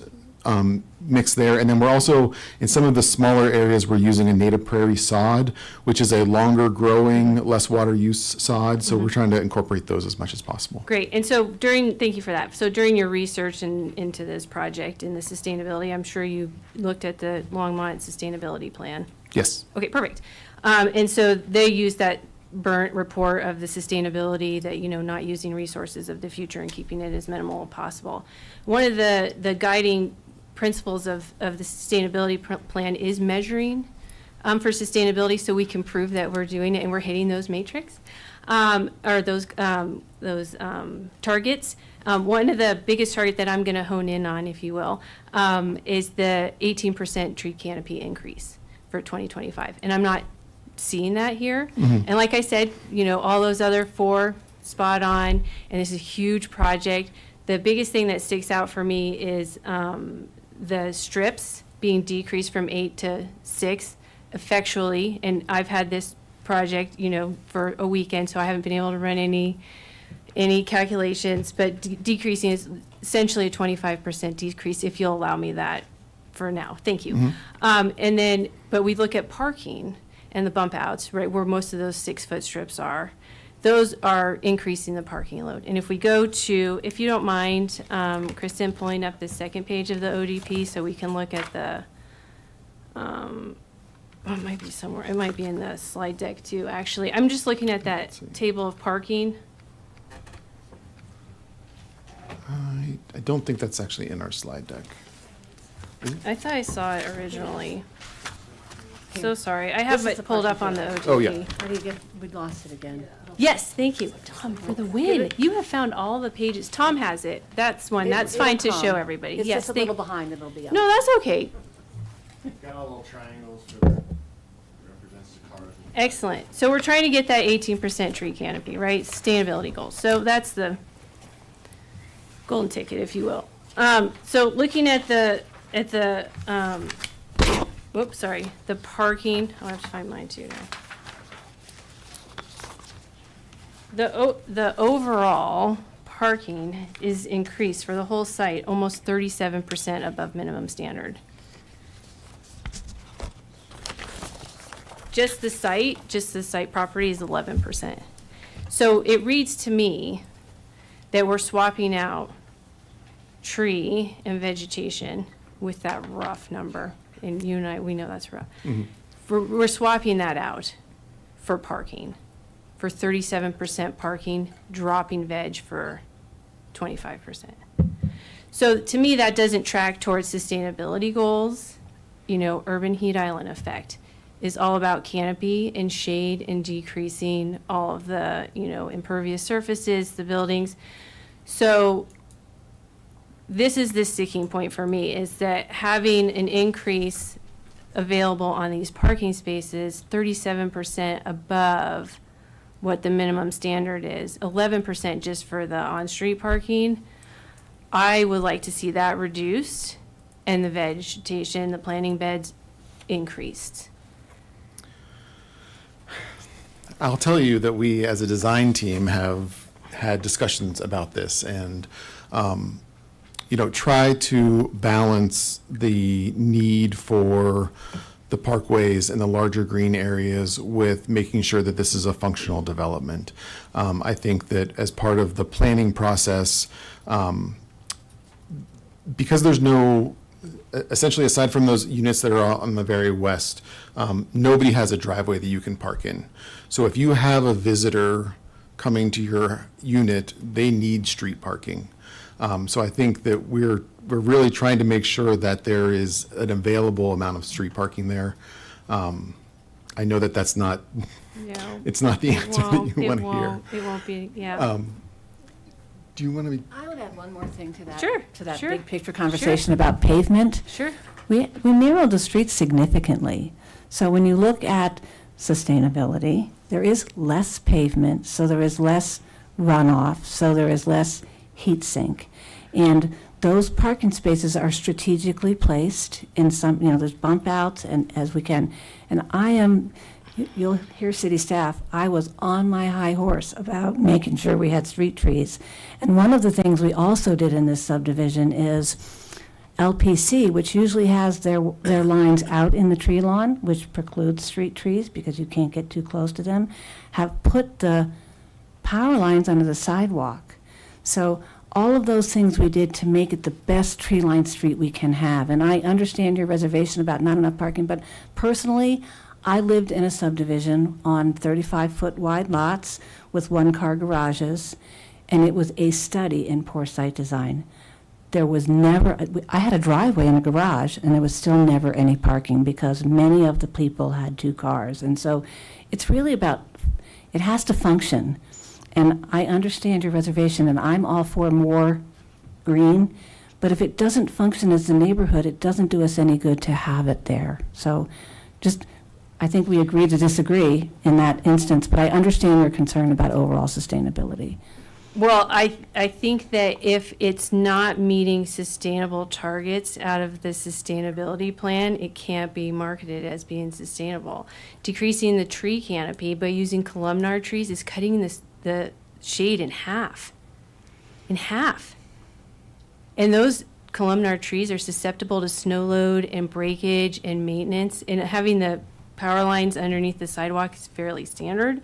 So I'm not seeing how this is running into being more functional when it's not hitting the sustainability markers that's being branded for the project. So for me, I'm a no for the project for, this reason, that we're not here to make more parking. We're here to make more sustainability. We're here to make sure that we have clean water and clean air. It's 37% above the minimum standards while cutting into the standards of canopy and decreasing the urban heat island. And I'm surprised too, because those shade canopies also decrease the energy use on the buildings. And again, I can't point to any matrix, any numbers coming out from the development. There's none to point to give those trade-offs in that threshold, which I think is happening.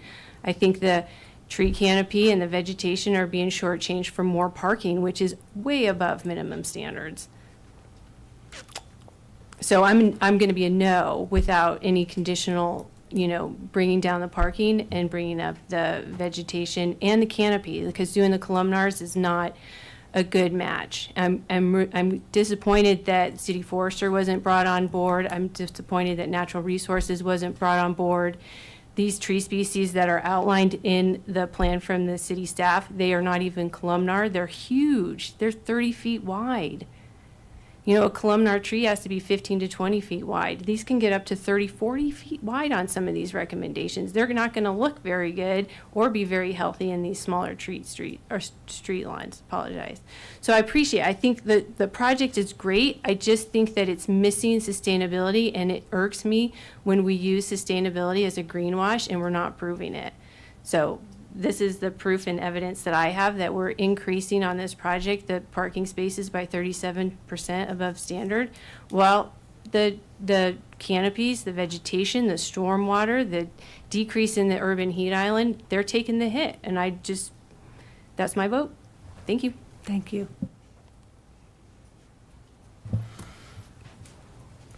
I have a couple of questions, Barb. Don't get to sit down. God, I got to sit down. No problem. Multimodal transportation. You want to see the slide so we can talk about it together? Yes. I thought that might come back up. Again, I'm going to slide through, so we're going to have to catch up to it. Okay, if you give just a minute. So, Sure. in the image, there it is. So, the purple lines on that map are internal sidewalks. Mm-hmm. There are sidewalks on all the streets. The purple lines, so the on-street sidewalks get you to Bountiful and to Harvest Moon. Mm-hmm. The other purple line gets you over to Martin, which has, all of the adjacent streets have sidewalks and provision for bicycles. And then there will be a connection.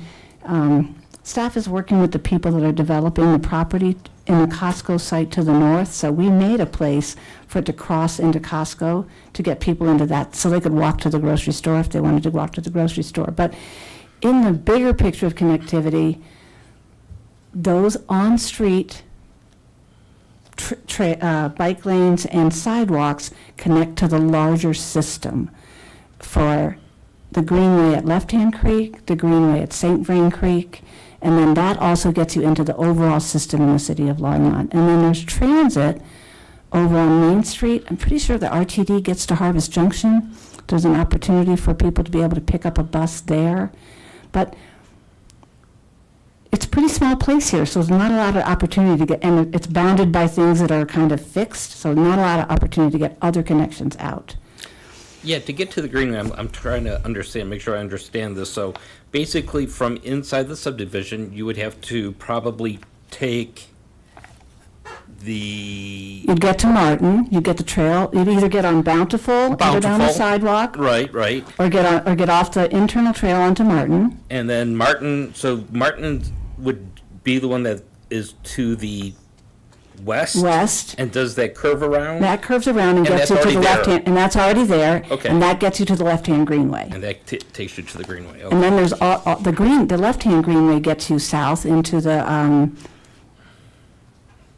rec center. Yeah, It gets you north into the greenway, it gets you over to Dickens Farm, it gets you into Harvest Junction on the other side of Campsite Boulevard. So it gets you to shopping, it gets you to recreation, and it gets you to the regional trail system. And then transit, I don't know enough about the transit system, but there's an RTD, the new bus station will be down on Main Street, which gets you there. And then there's, bus stops along Highway 119, I think, to get you into the transit system. and basically Harvest Moon and Bountiful already have... On-street sidewalks and bike Yep. lanes. Bike Okay. lanes. Yep, so that's the connection, and those were already built. They were built with the Irwin Times first filing final plat, and that connectivity was pretty seriously contemplated at the time we platted that property to make sure everything would be connected. Okay, thank you. Question for the city, and this is going back to the ODP, the Proposed Design Standards. I have a couple questions about some of the street widths and alley widths. I don't know who would be the proper person. I would defer that question to Josh Sherman. Thank you.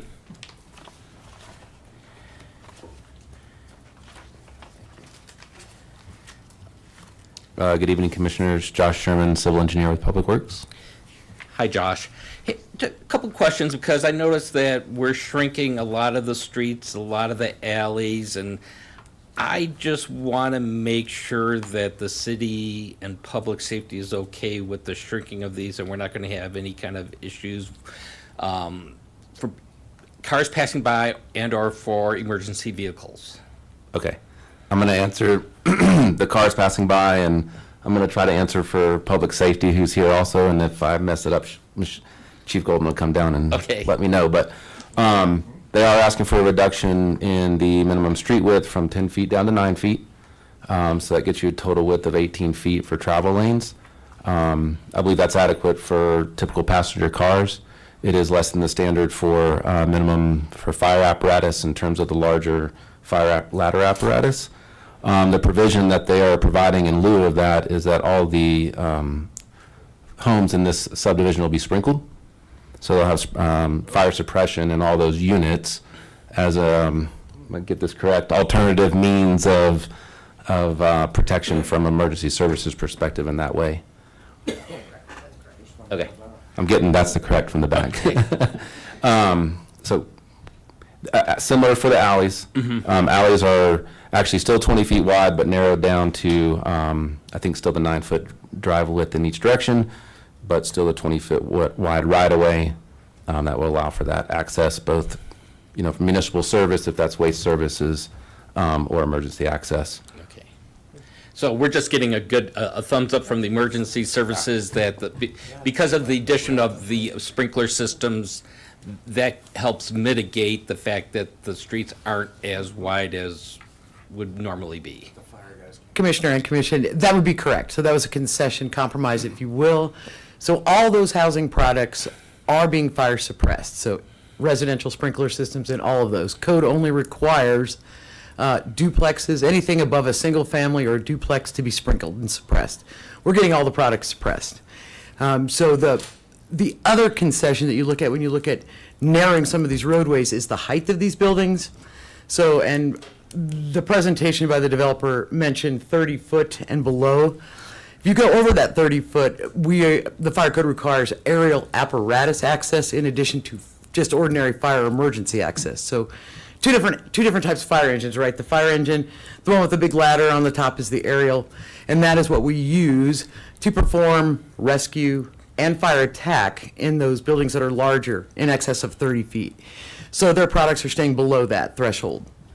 So we do look at maybe the alternative means and methods that Josh mentioned. We're giving up 2 feet, but we do have the ability to move through that development and make turns and things like that. So we've worked pretty hard with the developer and pushed them to get us around their neighborhood. So Josh was correct. Okay, thank you.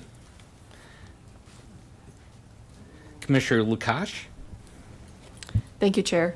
It just occurred to me that we're building all these electric homes and then we have water inside for the water suppression. So what happens if the water goes off because of a sensor that detects, I don't know, smoke or fire? I don't know how that works, so maybe you can explain a little bit.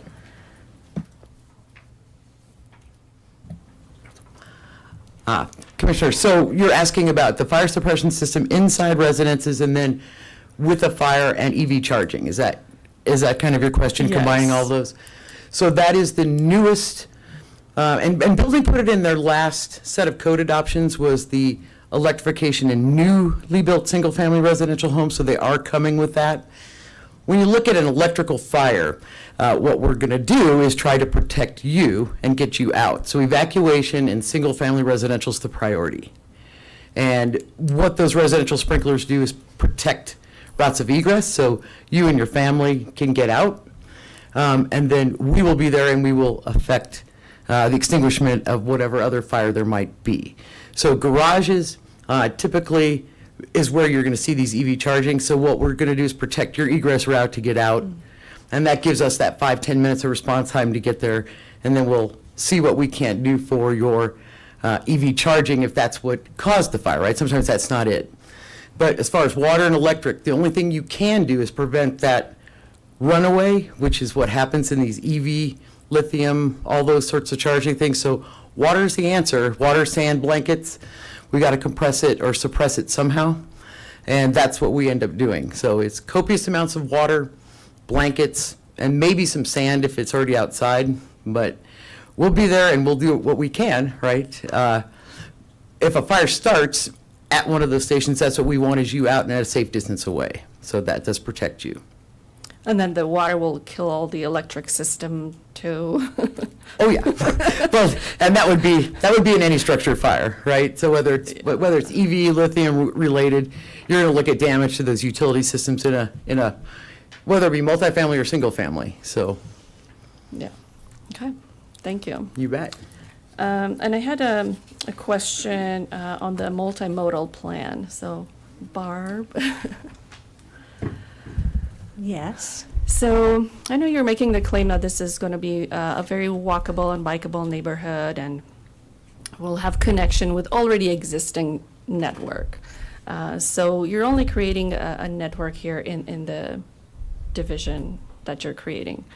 Can you help me understand the difference between the green lines and the purple lines? The green lines are on the side? street. There's a They're on the sidewalk on the street. The purple lines are sidewalks internal. Internal. So they're along the fronts of the homes, in between, so we can get through the neighborhood off, mid-block kind of idea.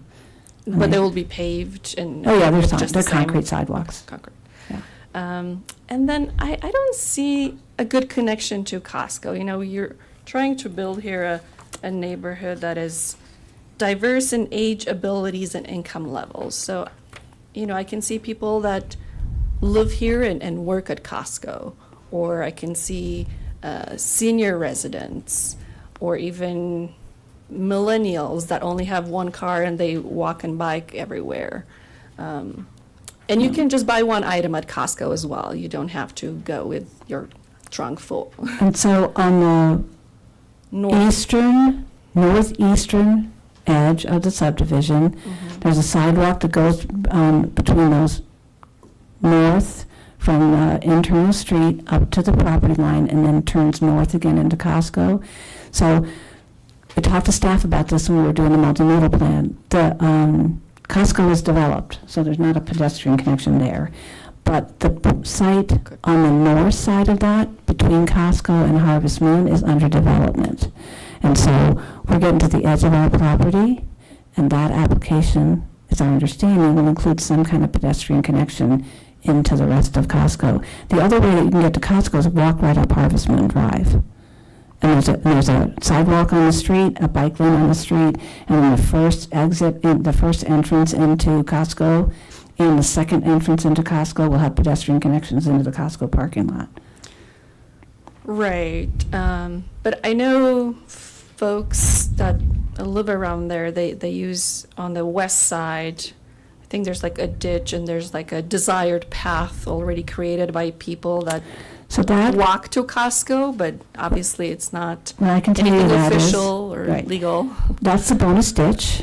Right. The property is in an outlot on the Costco property that was dedicated to the city of Longmont. But the ditch company operates within that outlot, and there's a ditch access road, a maintenance road, and the public is, Allowed? depends on how you look at it, either trespassing or walking on city property. But it is not a formal connection, and it's meant to be a ditch maintenance access, not a pedestrian connection. So we actually talked about it, and the connection was turns and goes south to Martin instead of going north along the ditch. On this property, most of the ditch is piped, so that it has to be accessed, but it won't be a ditch road accessing the pipe. There'll be access at the places where the manholes are, so that they can get to the manholes as the city maintains the ditch. Because in the agreement with the bonus ditch company, the city agreed to take maintenance of the ditch all the way from 119 to where it ends and comes back out on the east side of Harvest Moon and goes back into an open ditch. So city maintenance staff are taking care of it, but it is the bonus ditch of which the city of Longmont is the majority shareholder. So it's an informal path. Yeah. But And it is we not- can't make a connection, a bridge? It's not our ground. The ground belongs to the city. City, so city. Just, I'm going to look at city staff, but we did talk about it, and staff asked us to put the pedestrian traffic onto Martin instead of onto the bonus ditch right of way. Right. Again, it's an informal, Yeah. people walk it just because they do, like every other I mean, ditch in it's, town. You know, the shortest distance between 2 points is So- going to be a straight line. So for a lot of Yes. people, that's a straight line. There is, but there are also designated, platted Right. connections that are established with both of the subdivisions to that area. So, does that answer your question? Well, it does, but now it's up to some city staff if they could follow up on that and.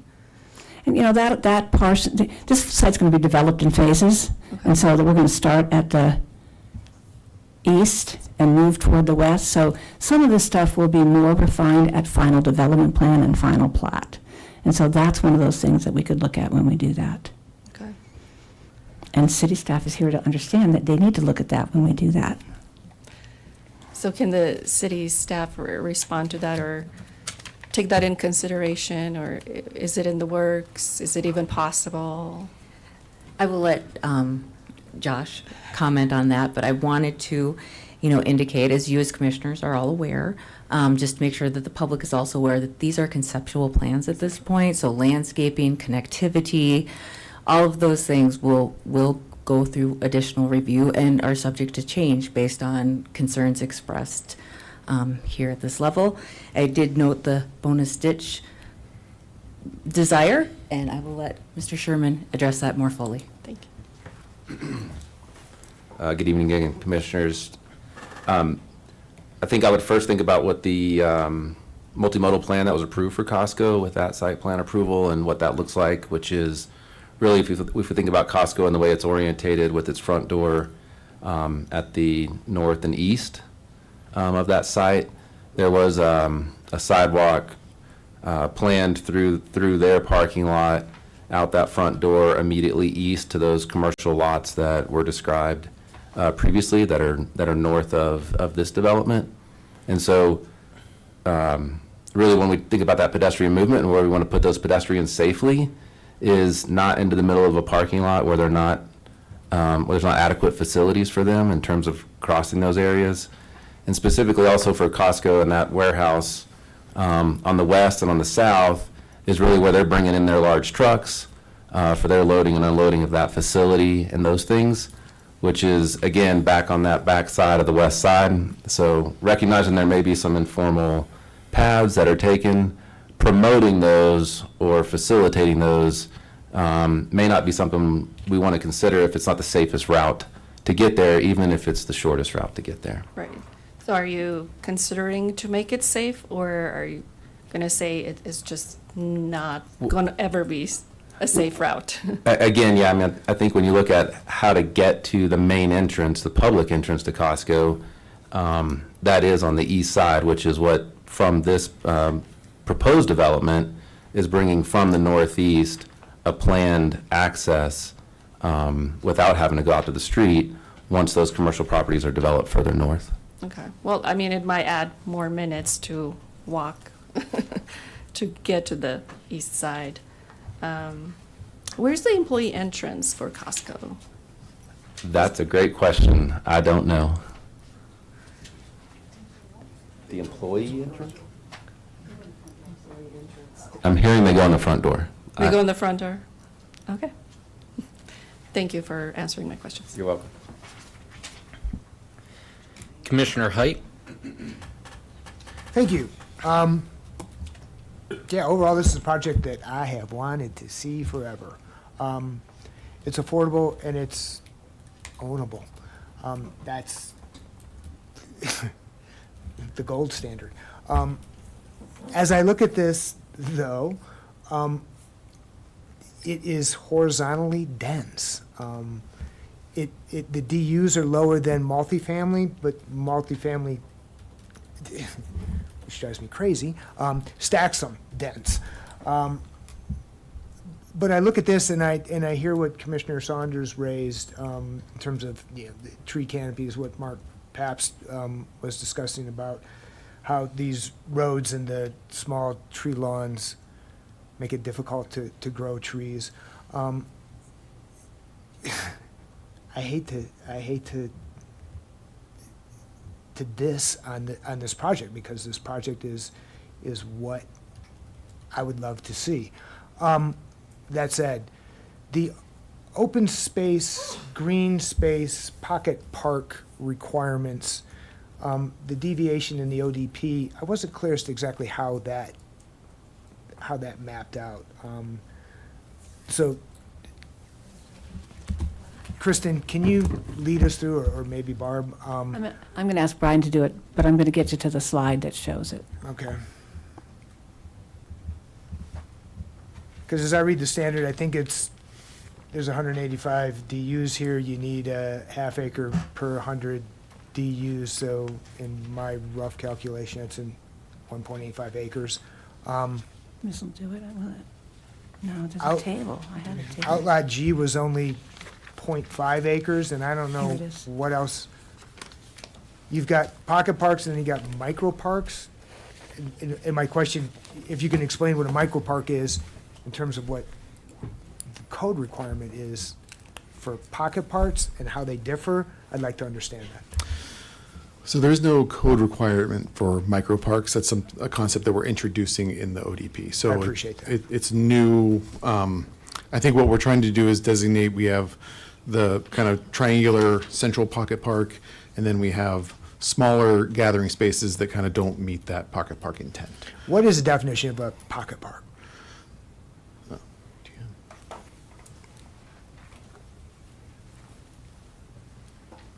A pocket park is defined as an area to provide either active or passive recreation, and some of the allowances within a pocket park are playgrounds, community gardens, tot lots, picnic areas, swimming pools, clubhouses, rooftop areas, etc. Standardly with a pocket park, when your pocket park size is based on your density is calculation. So standardly you would provide a pocket park of that size as per your density calculation in one area, and it would be all contiguous to each other. In this instance, what they're asking to do is provide one larger centralized pocket park and then make up the remainder of the required acreage for that pocket park with the smaller micro pocket parks. And is there a minimum size for a pocket park? I mean, I'm assuming it's permissible to divide your pocket parks up so that your total is 1.85 acres if that's your DU requirement. That is what is requested in ODP. Typically, you would have all your acreage in one centralized contiguous area. So you say typically, is that required? It is. Okay, that's what I needed to know. So the standard would be a 1.85 acre pocket park. I have not done that density calculation, but that sounds appropriate. Okay. All right. Do you want to tell me more as to how scattering them works? Sure. Well, so, I think there's two sides to this, right? One is that the layout of the subdivision really doesn't lend itself to having a 1.85 acre space contiguous. And I think, we're trying to meet the intent of the standard by providing that amount of space. There's a table. Do I need to do something to share, or is it gonna? Okay. There's a table in the presentation, and it's in the ODP that shows kind of which. Okay. Maybe. Which tracks are used to make that requirement, and then the percentages used. So most of them are used at 100%, but the larger tract O that kind of wraps around the outside is only used at 40%. There we go. That's the tables there shown, and the ones that we're using for the pocket parks are highlighted in green. So as you can see, there's 6 of them that are kind of dispersed out through around the development that show, and it's not, this rendering does not match those tracks, but the letters on the map show those tracks. So really what we're trying to do is provide some dispersed area. So rather than have 1.85 acres centralized and everybody's got to go there, we're trying to get some green space adjacent to as many units as possible. So you can see like the tract W that is up in the northwest quadrant. We've pushed those units to the back to kind of create a larger space in the front yards of those units. Tract U, I think we talked, some of the public comment was about that, how it is wrapped with some of those alleys. There was a discussion or a comment about parking. There's no on-street parking in the alleys, so those are really just throughways. There wouldn't be parked cars adjacent to U. Q is obviously the larger triangular green space. R, G, and O, those 3, I talked about that a little bit, where we've kind of pushed, in O and G, we've pushed that landscaping out to the perimeter to create an active space that's engaging with the development. And then R, I think, is adjacent to the street, right at people's front doors, but it is a larger space where I think you can have some of those more active, unstructured kind of spaces. Does that answer your question? A little bit. O is In the southwest. But that's an acre and a half-ish. But that's really ringing? Correct. It does wrap all the way up. Or is it just the west side? It's the west side, and then I Okay. think it includes some of the piece on the north side as well. Okay. But that's why, so we, where we transition the landscape in O from more, I would say, developed to more passive is where we change that accounting for the pocket park. Mm-hmm. And is O, I don't know if it was Mr. Bashir or Mr. Papps referenced that O is on the ditch, near the ditch, not necessarily usable as pocket park? So the ditch, as part of the original Irwin Thomas improvements, the ditch was piped from, if you start on the north and the northwest corner there and come down, there's a group of 2 shade trees and then a group of 3 shade trees. Yep. Right about where those 3 shade trees are, that transitions from an open ditch to a piped ditch. So we need to leave that easement open However, we are allowed to surface treat that with grass and seeding and trees, as long as they're maintaining a certain separation from both the pipe and then the utilities that are on the western edge there. How many street parking places do you have in these bump outs? 81. And they are in the shape of the. Yeah, they're all in kind of that major loop circulation. Major loop and going straight back down Yes, out to, yep. okay. And everything else is kind of an alleyway with no surface street parking That's correct. in the alleyways. Yep, and then there's, most of these, there's a few sets of units that will have maybe a 10-foot driveway where you could probably,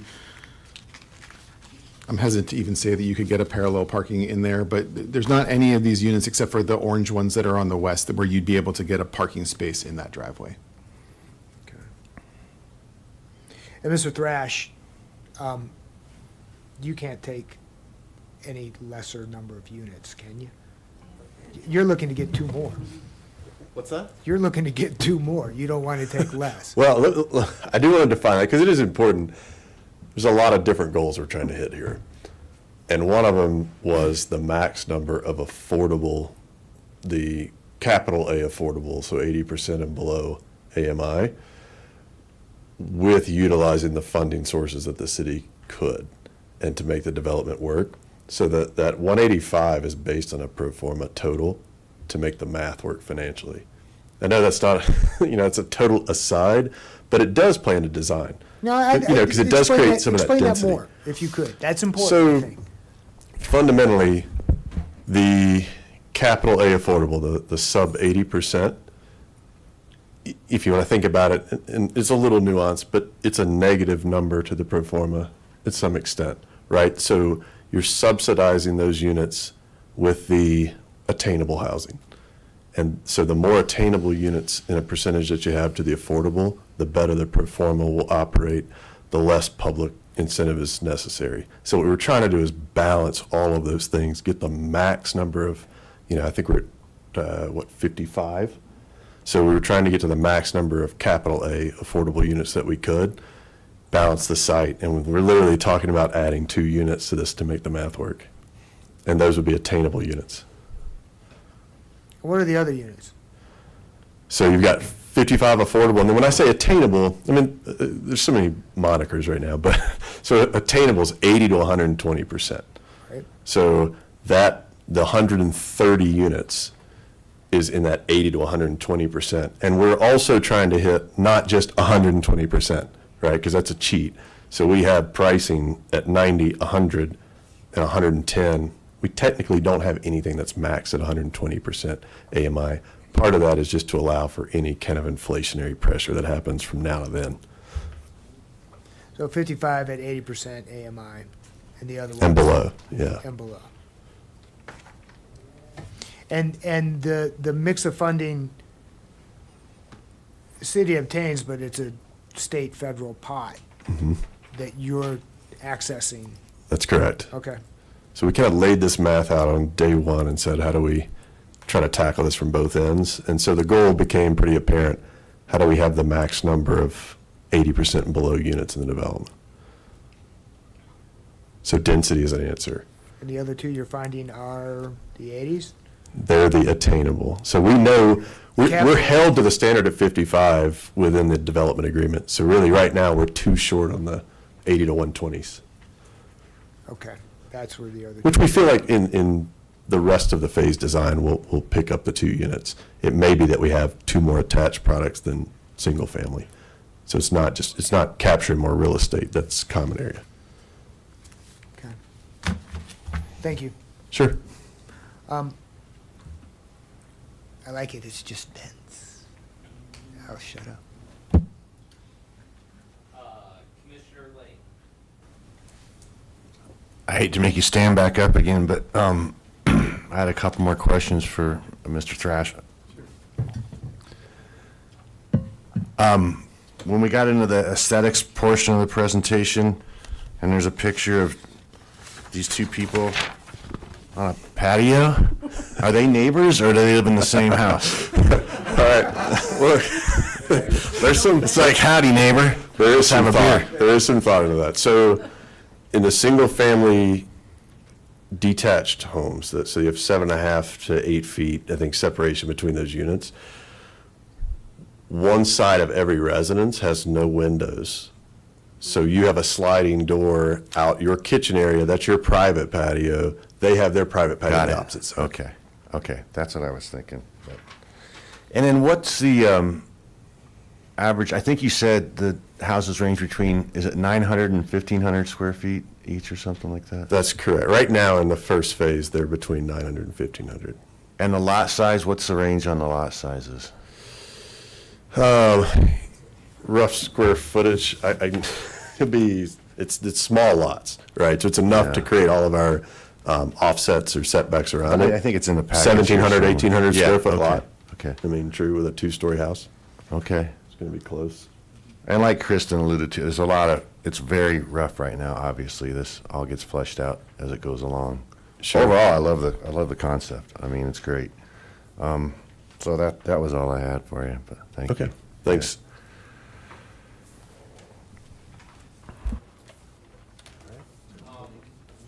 I'm just gonna, I understand the tension here with the landscaping versus lot size and try to get the density we need to get to get the affordable housing we want. And we had Mr. Paps come up and recommend the fact that they should use more columnar trees because that's more appropriate for the smaller lot sizes that we're looking at and for the smaller grass areas that we have. But that reduces the canopy. It's a tension here. I'm looking to see if anybody has any other thoughts. I understand it. To me, getting to the affordable at the expense of maybe some canopy, I understand that. I understand the fact that we have taken away some of the street, and that does, I mean, it does. It's to necessary. respond to you, but it's not Yeah. my turn. Well, I know, but it with the concrete. So, as of right now, I am leaning towards supporting this because I understand the tension. It's never going to be, for something like this, you're never going to have the best of both worlds. And I understand the fact, and I appreciate the fact that we may have to look at more columnar trees, That was close, that was good. trees, to be able to get the density that we need to get for this. So, looking forward to hear some more thoughts. Commissioner Saunders. Thank you, Chair Poland.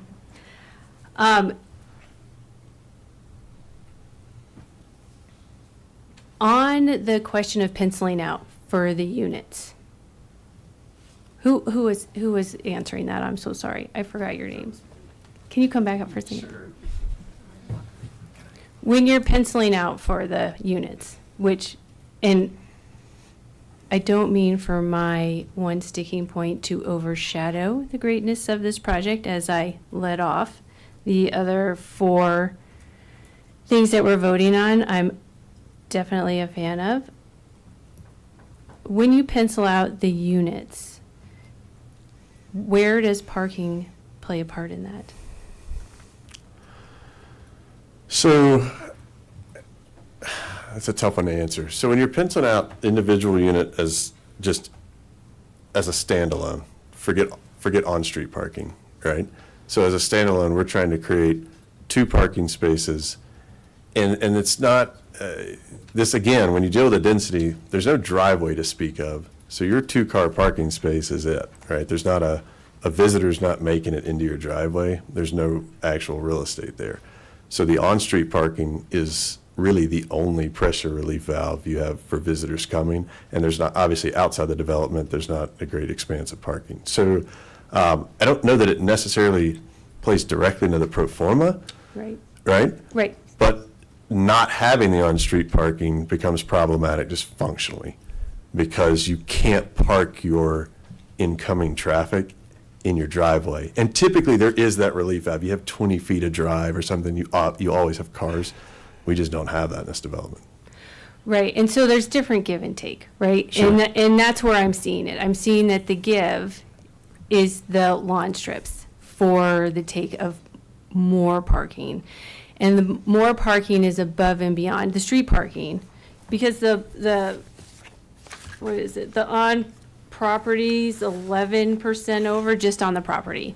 So on the property already for the units, it's 11% over the minimum standards. And then, so is there a world, in the vein of Chair Poland, is there a world where we can decrease the on-street parking to allow for an increase of the tree lawns? I'll say this, traffic-wise and parking, like, I'm out of my depth to say how many do we technically need, over want. Well, the minimum standards would be the need, correct? Potentially. So the want is the overage, those over Right. percentage. But we're taking from a minimum standard on the tree lawns. So do you Sure. see where we're taking a little from one standard to pay for another standard? Absolutely. And look, I'm Yeah. very open to that Yeah. conversation. That's what I do I'm trying think to there's have. one thing, there's not that relief of the driveway, if it's not a designated parking space, which Yeah. oftentimes it's not. Yeah. We really don't have that ability in this Yeah, I'm not talking about the development. units, I'm just talking about the on-street, because that's where I see the detriment to the tree lawns and to the vegetation and the canopy and the sustainability markers that we all have worked on at the city of Longmont Sure. for some time, and we put those standards in place, and the tension is that that's where I feel sustainability, oh, well, it's just sustainability, it's kicking the can down the road, when does it stop? Right. If we're above the standards on one, if it was the opposite, and we had way too much on the standard for veg and tree canopy and street or tree lawns, and we didn't have enough parking, that swap would make sense to me too. But going over 37% for parking at the loss of 25% for canopy and vegetation, again, I don't have those exact Sure. matrix because I haven't put them together, but overall, that's what I'm asking. Can there be a place where we can decrease the street parking and increase the tree lawns? Look, I'm off the top of my head. Are we talking, I'm doing math, this is 15 or 20 spaces of on-street parking? Well, I would love No, to I'm talking get- about the I would decrease. love to do percentages and exact numbers for an ODP, but I don't want to prohibit the design process. Sure. Because you truly have done a great job. And really, my issue is with so much on-street parking and so little tree lawn. Sure, and this may be a question, but I don't think I'm supposed to ask questions. Yeah, sure. We're having So a conversation. we've tried to be very open-minded about Yeah. how we tackle all these different Right. ideals, right? Right. So I think where we are right now is at the concept level where these kind of adjustments can be made to the formal ODP, but this is getting out of my depth of understanding, to be honest. But yeah, of course, we can take in consideration, like, what's the right parking Right. matrix here? Maybe we are Yeah. over-parked and it's just a tree lawn. Yeah. When you talk about, just to answer that Yeah. purely, the total unit mix and density of homes is really where the pro forma is dependent. It's not the individual parking spaces. Correct. And that's Yeah. what I'm trying to get at. Because I agree, the density and affordable housing, and that's a tricky balance. It really is. And like I said, you guys have done a fantastic job with this project. And it seems small, but it really makes a difference down the line. And this is the ODP. This is where we're making these standards for this particular PUD project. Mm-hmm. We have to make those standards because they're not using the same standards that another city project would use, but because they would have to use that 8-foot standard. Sure. So that's what I'm asking for. I'm asking for the 8-foot standard, but without asking for the 8-foot standard, I'm asking for the decrease, if that works for you all, a decrease in on-street parking and an increase in the tree lawn. And I would assume that would mean in some specific areas, not the entire loop. That is a design decision that is Okay. for your group. Sure. Yeah. Oh. So perfect. Thank That you. would happen at final development plan. Again, this is the outline and the basic standard. But these are the standards, and that's what I'm trying to get So at. we Because are- the standards that the city would have in place would be the 8-foot tree line. And that's what we're asking for in the ODP with the PUD, is to set those standards. And so I'm just trying to make sure that those standards are following throughout this project, because it's huge, and, you know, there's a lot of moving parts for it. So there are two things that are relative to the street. One is we made the whole street narrower. So a pretty significant difference in the amount of pavement by making the street narrower. Some places on the ODP, there's more than an 8-foot tree lawn. Some places, there's a minimum of a 6-foot tree Yes. lawn. But it's dispersed and different. At the bump outs, it's bigger, so there's a place for more street trees Yes. there. So it could be that at final, we make more bump outs and we lose some parking by adding more bump outs, so we have a room for bigger canopies in more places along the street. But if we wholesale take away the opportunity to have a 6-foot tree lawn, it'll impact the design. I'm not sure how we're taking away the opportunity to have a 6-foot lawn. So this standard in the OTB allows for the option of having a 6-foot tree lawn. Yeah, that's what I'm not okay with. Okay. Because that then just allows to have 6-foot everywhere. But it Right, isn't it designed, says- right, as a design is now, it's not 6-foot everywhere. Yeah, I would like it to be increased. I don't feel comfortable setting those standards for the design, but I think that it's appropriate to decrease the on-street parking. I mean, especially on Street C, right up the middle there where those bump outs are and where the tree lawns are more narrow, when there's so much surplus of on-street parking already. It looks like somebody else wants to I'm have gonna ask some Don to words. chat. Don, did you have something that you wanted to say? Members of the commission, Don Burchett, Planning and Development Services. So, there's been a lot of discussion about things, and we may not agree, and that's okay. Yeah.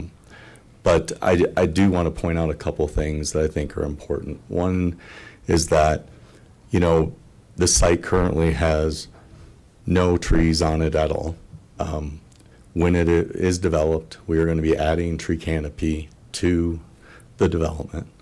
Our standards allow for on-street parking on every street. That's our standard design, is to allow parking. And there are many streets where it is not used. It is not. And as part of the discussion with public safety, with public works, with our folks that do trash and other services here within the city, we agreed to reduce these streets down, as Barb talked about, to a narrower cross-section.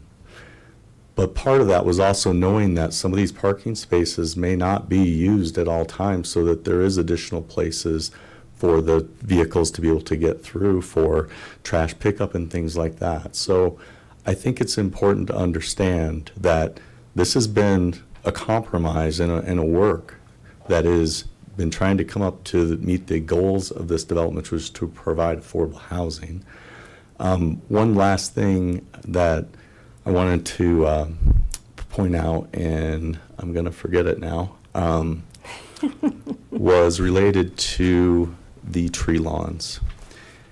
If we would have done an urban section, if we would have concreted everything from the property line out to the streets, our design standards allow for tree islands to be 6 foot wide by 8 foot deep, and there is no restriction on the type of tree that would be put in there. So we're at a 6 foot, not a 5 foot in width, and we have larger than 8 foot areas in all these tree lawns by length for the absorption of water and for the provision for them to grow into. So if this was an urban development, we would have had less than what we have right now for tree islands and no restrictions on the type of landscaping that's going in them. So I think it's important to look at that standard as well and understand that a different design, this wouldn't even be a discussion, and yet we're in between. We're between the 5 and 8 with a 6 foot. So that may not be enough to answer that for you, But I would just say that there's been a lot of compromise and a lot of discussion and a lot of thought that's gone into this. And the other thing that I'd like to point out is that the sustainability plan that you talk about, there's no review criteria for the Planning Commission to consider when you're looking at this to base it on a percentage of the landscaping that is called out in that sustainability plan. So that's the last thing that I'm going to say. So thank you.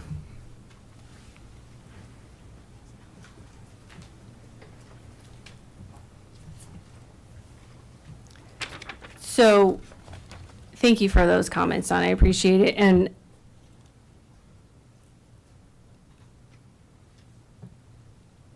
I'm trying to remember what the design standards are for other city developments, because in all fairness, I did bring that up. And as far as I understand, the code is 8-foot depth or width for those. And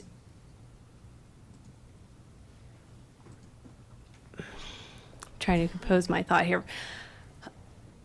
I'm disappointed to hear that while we put time and energy into sustainability targets, that there aren't more requirements for them. I'm disappointed to hear that parking spaces are taking over while they're not penciling out and they're not part of the affordability piece. I mean, what's even the point of having a sustainability plan then? So go ahead, put a ton of parking in and not put any trees or tree lawns. You know, it's just like putting lipstick on a pig to say, let's just green it up as little as possible so we can have as many cars come as possible. There's going to be a time for everyone to decide where we're uncomfortable walking around and not having an extra spot for our guests to come and visit our houses. There's going to be a point where we do have to say, you know, climate change is important. It's a piece that does need to pencil out and be an important part and target of these projects. Yeah, I'm the David and Goliath here with the planning and zoning trying to give out my piece on sustainability, but it's important, you guys, and in my mind, giving up parking spaces for plants and canopy when you're bringing in buildings, it's not just the impervious materials, it's the heat island effect of bringing in the buildings. It's the running of the air conditioning without the canopy trees. You have the small columnar trees, it's not going to do the same thing as the larger canopy tree. So yeah, you've heard my piece, and I'm not trying to be a dead horse. I really am just trying to speak up for the sustainability and the work that we've done with past councils and past committees and the volunteer time that we did to put those targets in place, because they're important and they should be a part of the conversation. So I was hoping that, you know, a condition on a motion would be to decrease the on-street parking while increasing the width of the tree lawns, but I just tried to sneak that in there. Did you hear that? My little motion I tried to sneak in there? You have not made a formal motion. I'm making my formal motion now. Okay. I would like to formally do a conditional approval of the House Pad Envision Longmont Comprehensive Plan Use Amendment, Rezoning Concept Plan Amendment, Overall Development Plan, and conditionally approve the preliminary plot subject to final approval of the rezoning PZR 2024-2B with the condition of decreasing the amount of on-street parking spaces and increase the width of the tree lawns. Thank you. Okay, we have a motion. Do we have a second?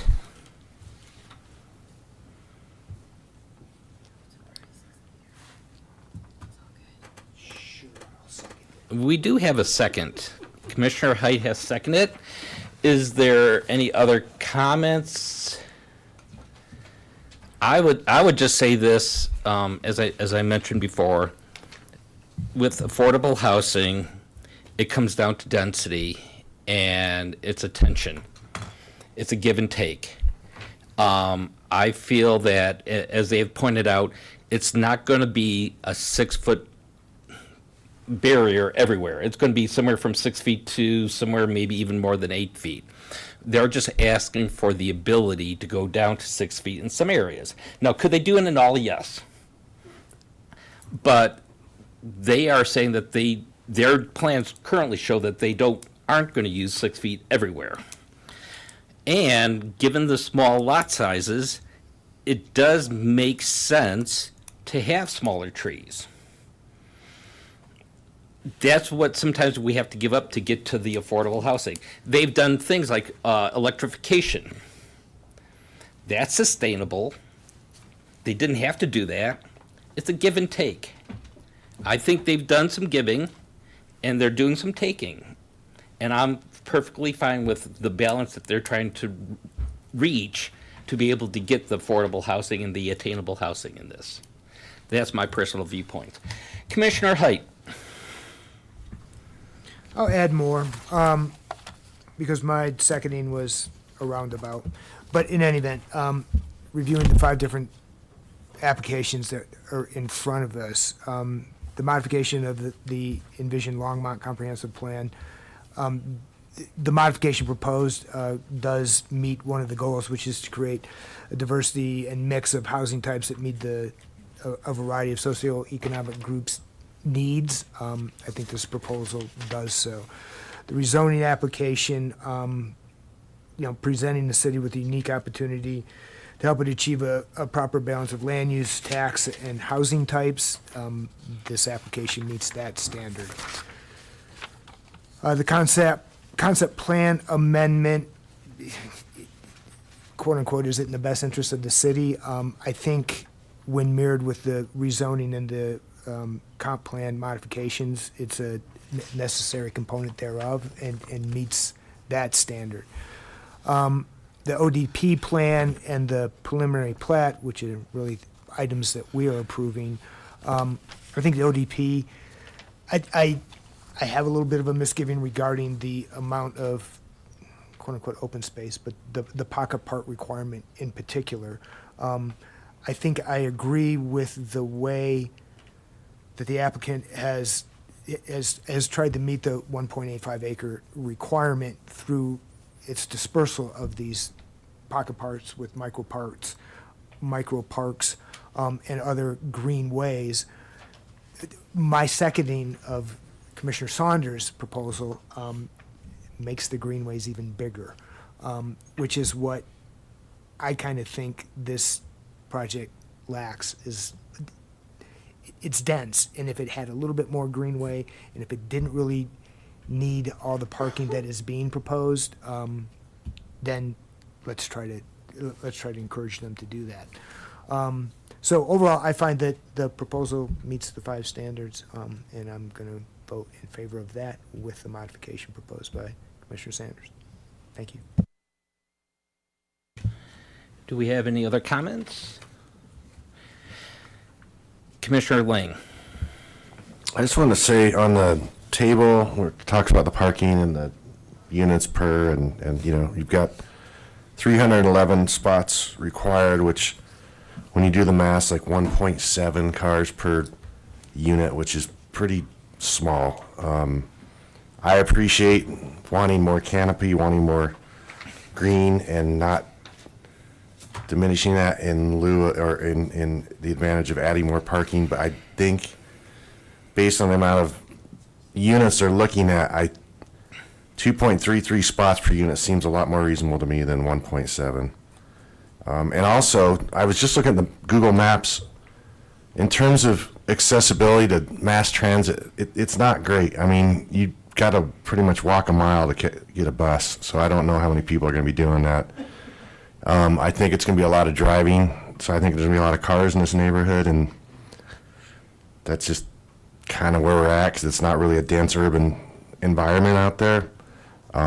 So I would kind of keep it the way it is, and I think it's reasonable as proposed. Thank you. Any other comments? If not, Jane, let's go take a vote. Commissioner Height? Sorry, members of the commission, could you give me 2 minutes Sure. before you take a vote? Okay, I'll give you 3 minutes. Thanks. Excuse me, Chairman Poland, I did have a couple of comments that I would like to make in regards to the discussion, if that's okay. Sure. Perfect. I do have a slide that illustrates some tree detail, which is city approved, and it shows the within the 5-foot area and is specifically tailored for urban environments with a significant proportion of impervious coverage in relation to the tree lawn conversation. So that is the detail that I would like to bring forward for your reference. Also, I wanted to make a clarification in regards to the required contiguous pocket park area. That is 1/2 acre of your required area is to be contiguous for each pocket park, and that would be the reason for the ODP request. We do also have Phil Greenwald here who could discuss microtransit if you would like to hear more information in regards to that.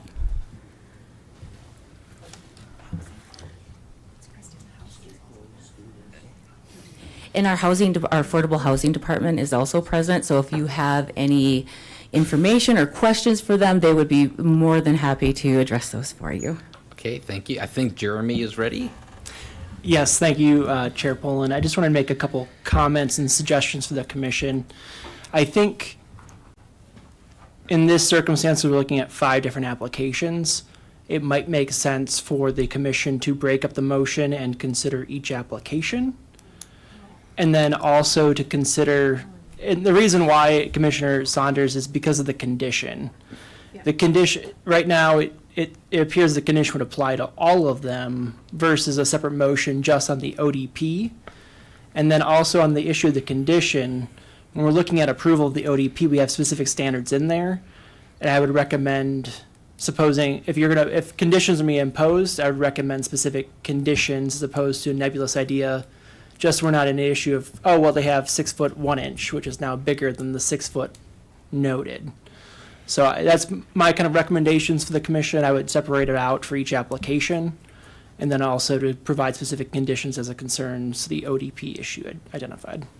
Well, then let me ask a question. When it comes to, if we break this out, do we need a resolution for each one then? I don't think so, Chair Poland. I think we can keep our current resolution, assuming a condition on the ODP passes. We would keep our current resolution of PZR 2024-2B and just note the condition as it concerns the ODP. So we'll redraft the resolution to identify that there's a condition concerning the ODP with recommended approval of the 3 and approval of the preliminary plat. Okay. Commissioner Saunders? Thank you, Chair Poland. Jeremy, thank you for catching that. I am very sorry. I meant to put that ODP specific on that condition. I am sorry. I don't know how to modify that. So the condition of decreasing the amount without any numbers on there, just decreasing the amount of parking spaces and increase the width of tree lines is specific to the ODP, not any of the other pieces that we're considering. Does that fix it to not break it up? So the tree lawn width is a condition of the ODP, so that would be under Yep. residential design standard Yep. 600 something. 6. The minimum parking, though, is not, I believe. Someone correct me if I'm wrong. The on-street parking? The on-street parking. Yeah, I'm not sure either. Or off-street parking. No, on-street parking. What did I say? On-street. I'm so On-street, sorry. you're right. That's wrong. So I think the on-street parking reduction, I think Seems that'd like- still be a condition of the ODP. I think so too. Okay, so we're just going to insert ODP into that condition if that works for everybody. Yep, okay, thank you for catching that, Jeremy. Jeremy, you want to vote on each one of these plans, though? That'd be my recommendation, Commissioner Height. It's already motioned as a packet. It's already motioned as a packet. Is it point of discussion? Yeah, we're still in the discussion period, so, Commissioner Boone. Thank you, Chair. I just want to be perfectly clear in what Amy is asking. Are you asking for the tree lawn minimum to be changed from 6 feet to 8 feet? Or are you just asking for more tree lawn in general in lieu of some of the parking? I'm purposefully not putting numbers on it to not tie the hands of the design team. So, because I could vote for one and I could not vote for the other. The increase of the tree lawn without the decrease of parking. If the condition were that the minimum tree line needed to be 8 feet. Across the board. Yeah, I have a problem with that. Yeah, that's what I'm saying. It's not across the board. Okay. I'm asking for an increase and a That's what I decrease. understood. So simultaneous. the minimum tree line would remain at 6 feet with reduced parking that would give more tree line space. So let me see if I understand. So yeah, it would still increase the tree lawn while decreasing the parking spaces simultaneously. It's together.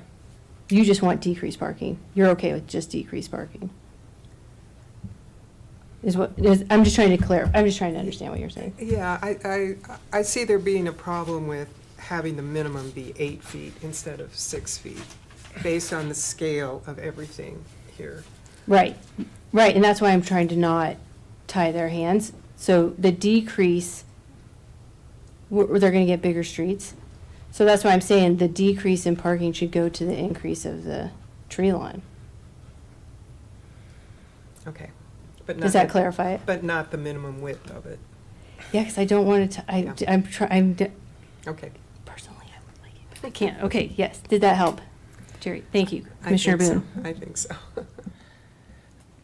But I still think that, as Jeremy mentioned, having a nebulous, without criteria resolution, putting something there that's nebulous, that doesn't have actual numbers, is hard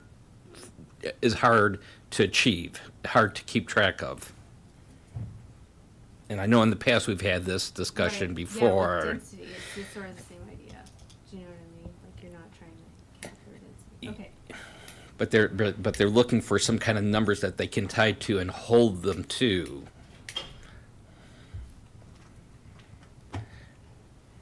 Because to say, reduce parking, but I'm not going to tell you how many spaces to reduce it to, they could say, we've reduced it by 2. Right.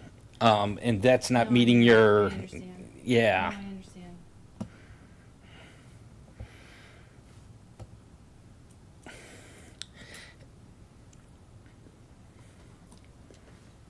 Commissioner Boone. Okay, it seems to me like the applicant has heard the concerns about parking and the concerns about wanting a little more green space. And we are going to have another opportunity to look at the final plans. No? No. No. Only council does. No. Staff. Only staff does.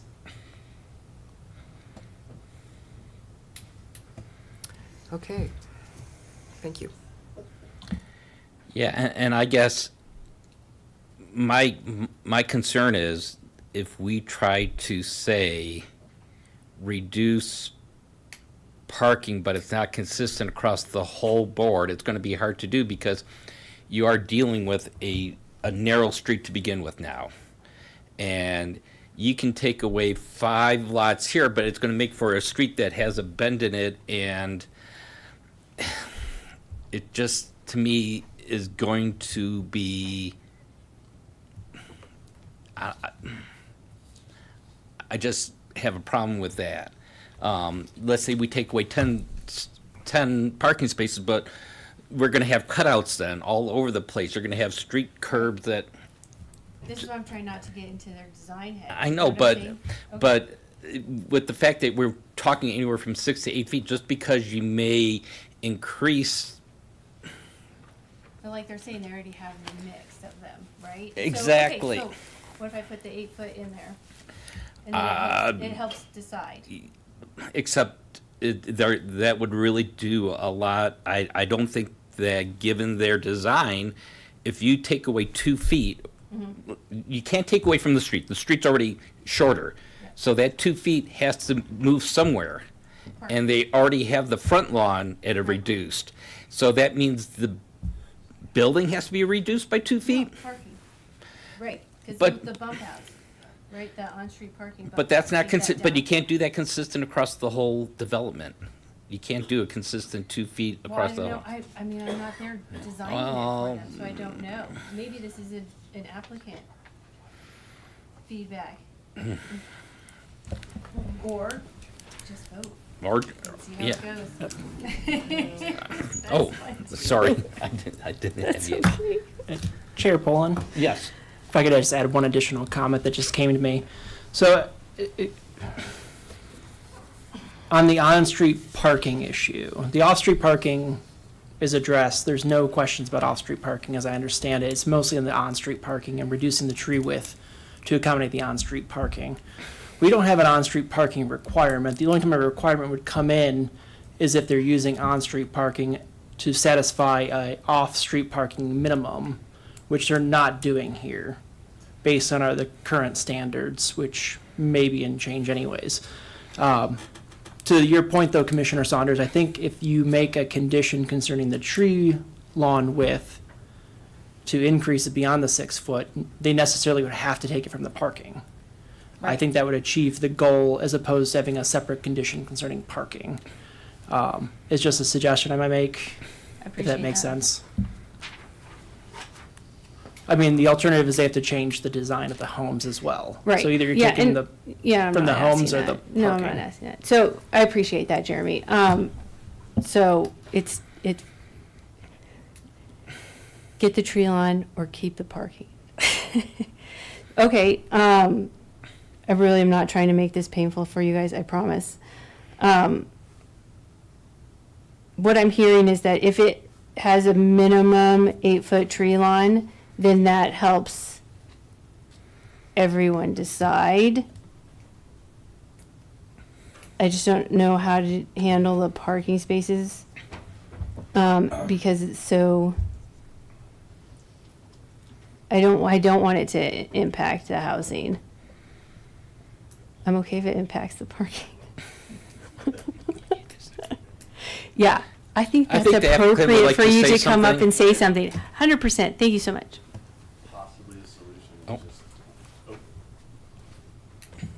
Possibly a solution is just to decrease the on-street parking by a percentage?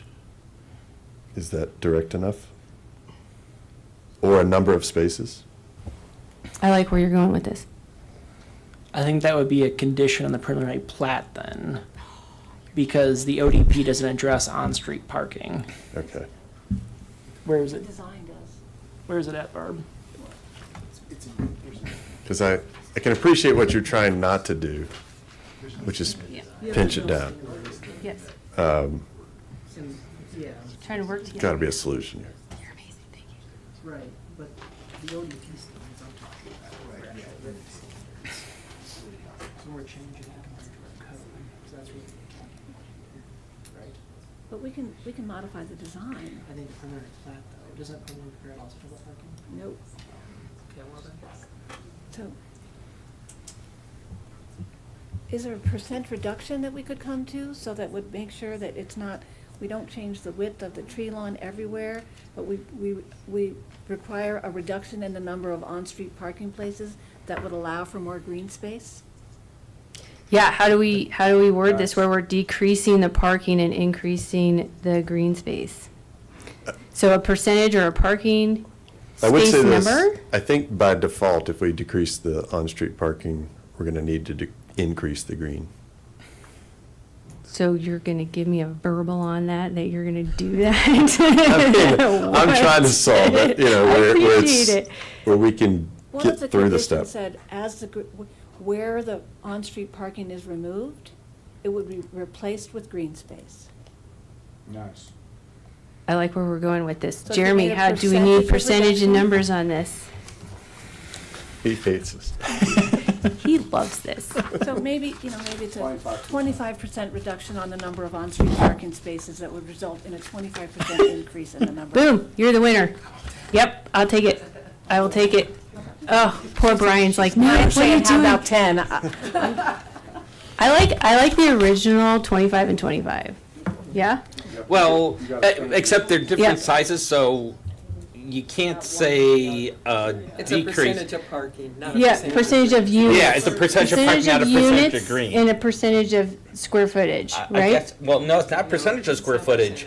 It's, you basically want to take a percentage of the parking and give it to green space, because Yeah. we don't know what that percentage of green space is. Yeah, that's a winner. I like it. So decrease the 25% amount of parking. On-street parking. On-street park, I'm sorry, I wrote it in there. Decreasing the amount of on-street parking by 25%. By 25%, and increase the, And that will increase, that will be given to green space. and that 25% increases the amount of green space. That's 20 spots. That's a lot of spots. It only needs 11, it's like 427.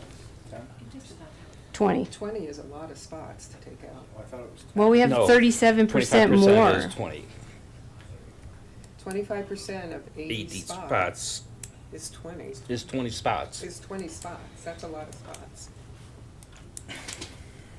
We're looking at Sounds the like a lot of gallery. green. Yeah.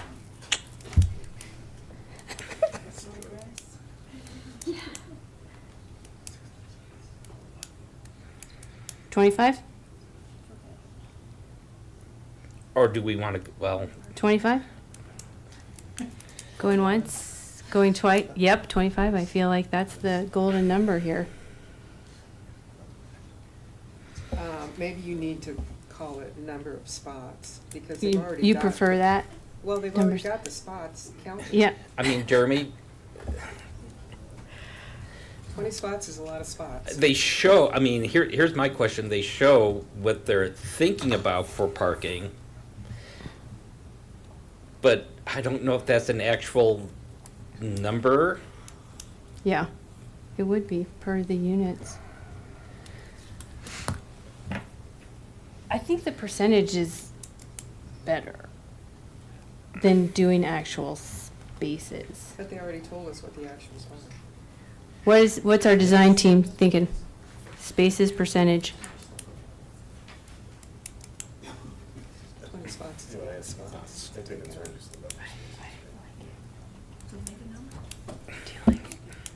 Yeah, I don't think it's that many either. Yeah, yeah, yeah. May I? Yes, please. Thanks, Brian. So I do have a little concern about that number, just because we're then at 60, 61, which is basically one visitor space for every 3 units.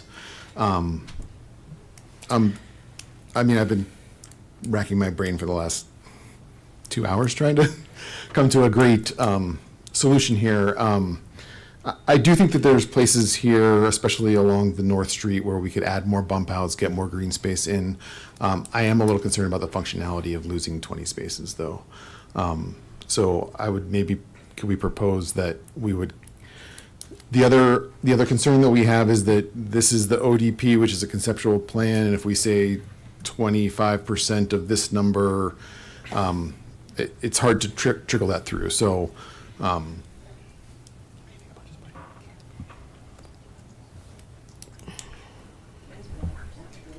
how do you guys feel about putting a cap on the number of on-street parking spaces in the overall development?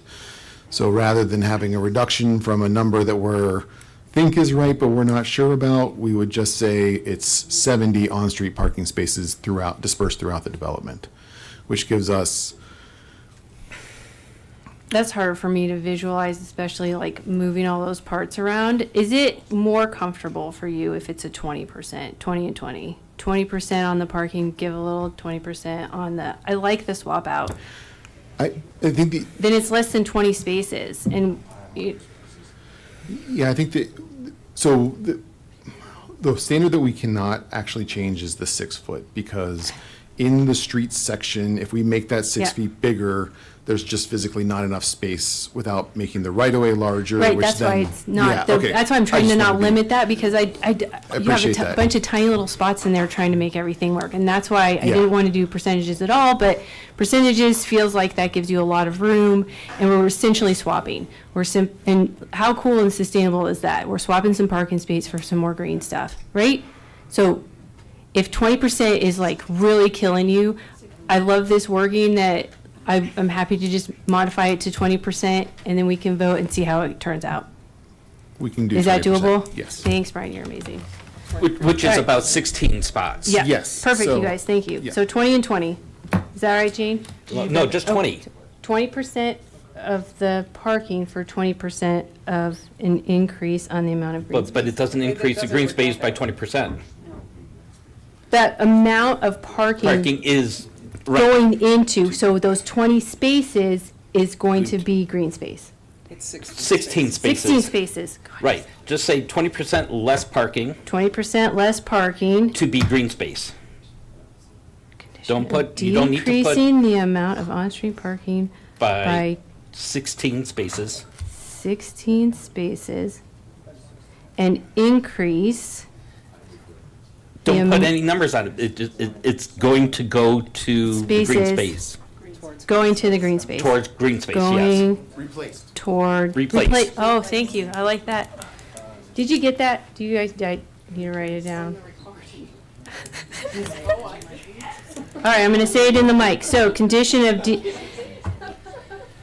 modification on my motion is conditional to decreasing the amount of on-street parking by 16 spaces that will be replaced by green space.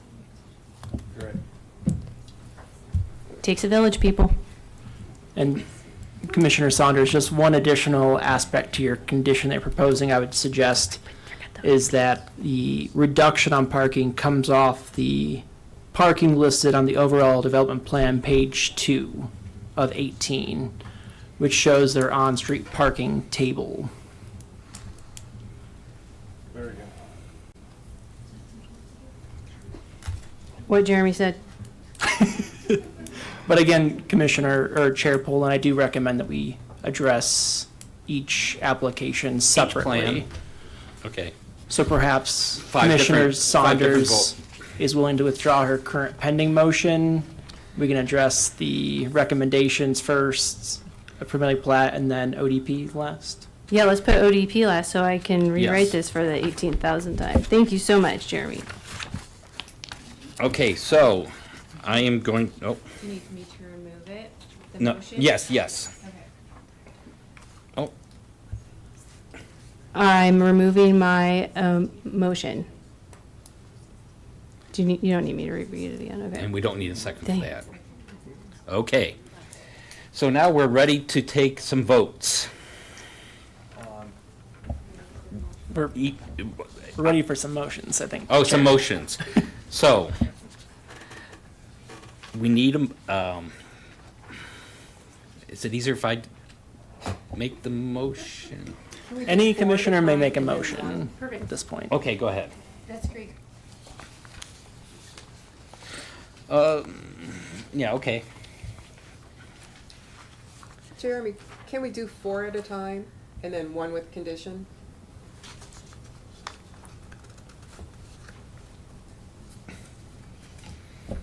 How about a compromise of 3? Can we do, That's my 3 for the city. recommendation, Three. The my 3 for the recommendation city. would be to address a motion recommending approval of the ones that go to council, so the comprehensive plan land use amendment, the rezoning, the concept plan amendment, and then a separate motion approving the preliminary plat subject to final approval of the rezoning, and then a motion to conditionally approve the overall development plan subject to final approval of the rezoning in addition to any conditions that may otherwise be imposed. Okay, that's too confusing for me to. So Commissioner Boone, I'd recommend a motion to approve, a motion to recommend approval of the Envision Longmont Comprehensive Plan Land Use Amendment rezoning. Application, okay, And concept plan amendment to council. So number 1, 2, and 3? Yes, yeah. Okay. Do- Oh, I'm out, okay. Am I on? Yeah, you're on, Commissioner Height. You care if I do it? Go ahead. All right, I will move. It's a different PZR. I don't know, It's not does it even a matter at all? PZR. It's not PZR. I'm gonna move to approve the following 3 portions of this application. The amendment to Envision Longmont Comprehensive Land Use Plan, the amendment of the rezoning application, and the amendment of the concept plan amendment. I'm sorry. Amendments of amendments. I move to approve the application to 1, amend the Envision Longmont Comprehensive Land Use Plan. I move to approve the application seeking rezoning, and I move to approve the application seeking amendment of the concept plan. All as recommendations to City Council. Commissioner Teta. Second. We have a motion, we have a second. Any discussion? Seeing none, let's go ahead for the vote. Commissioner Height? Aye. Commissioner Teta? Aye. Commissioner Boone? Aye. Chair Poland? Aye. Commissioner Saunders? Commissioner Lukacs? Commissioner Lang? Chairman, that passes 7-0. Thank you very much. How are we coming on that I condition? think I got it. Okay. You guys ready? And don't forget, you have to do both the preliminary plat and we want to do the preliminary plat and the ODP. I thought the ODP is separate with. No, separate? Oh, okay. All right. So wait, let's do the preliminary plat first, All right, because go ahead. I move that we approve the preliminary plat as proposed. Second. We have a second. Any discussion? No, let's take a vote. Commissioner Height? Aye. Commissioner Teta? Aye. Commissioner Boone? Chair Poland? Commissioner Saunders? Yes. Commissioner Lukacs? Commissioner Lang? Chairman, that passes 7-0. Thank you. Commissioner Saunders. All right, fingers crossed. I move conditional approval of the overall development plan with the condition of decreasing the amount of 16 on-street parking spaces within the ODP and replacing the 16 spots with green space. As reflected on page 2 of 18 of the ODP. As reflected on page 2 of the ODP.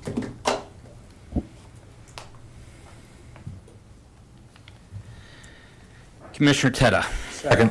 Okay, we have a motion, we have a second. Is there any discussion? Let's take a vote. Commissioner Height? Nay. Commissioner Teta? Aye. Commissioner Boone? Aye. Chair Poland? Aye. Commissioner Saunders?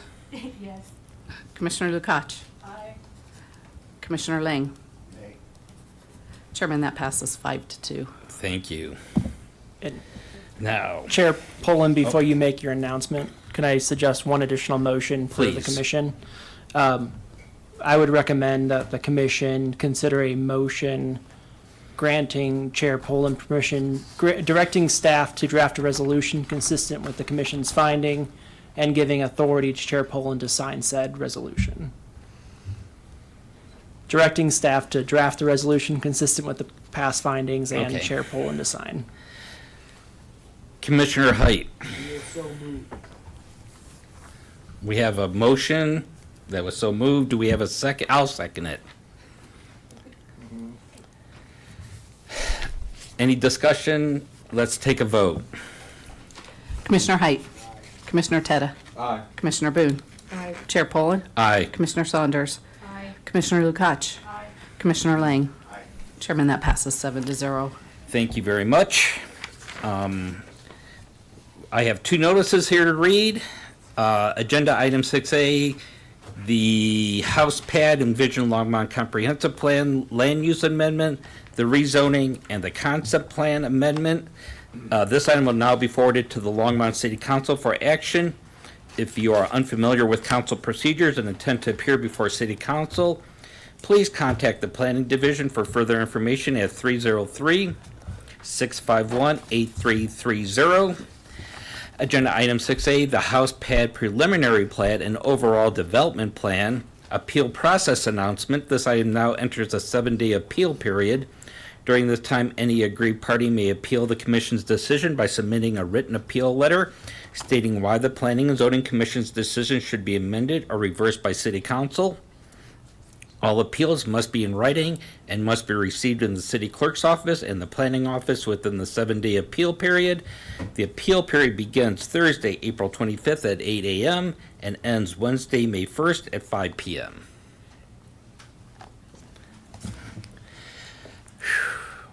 We move to other business. Next is final call, public invited to be heard. This is for anybody who is in the audience who would like to talk about something that is not coming before the Planning and Zoning Commission as a quasi-judicial item. Seeing nobody step forward, I'll go ahead and close the final call, public invited to be heard. Next is items from the commission. Okay. Commissioner Height.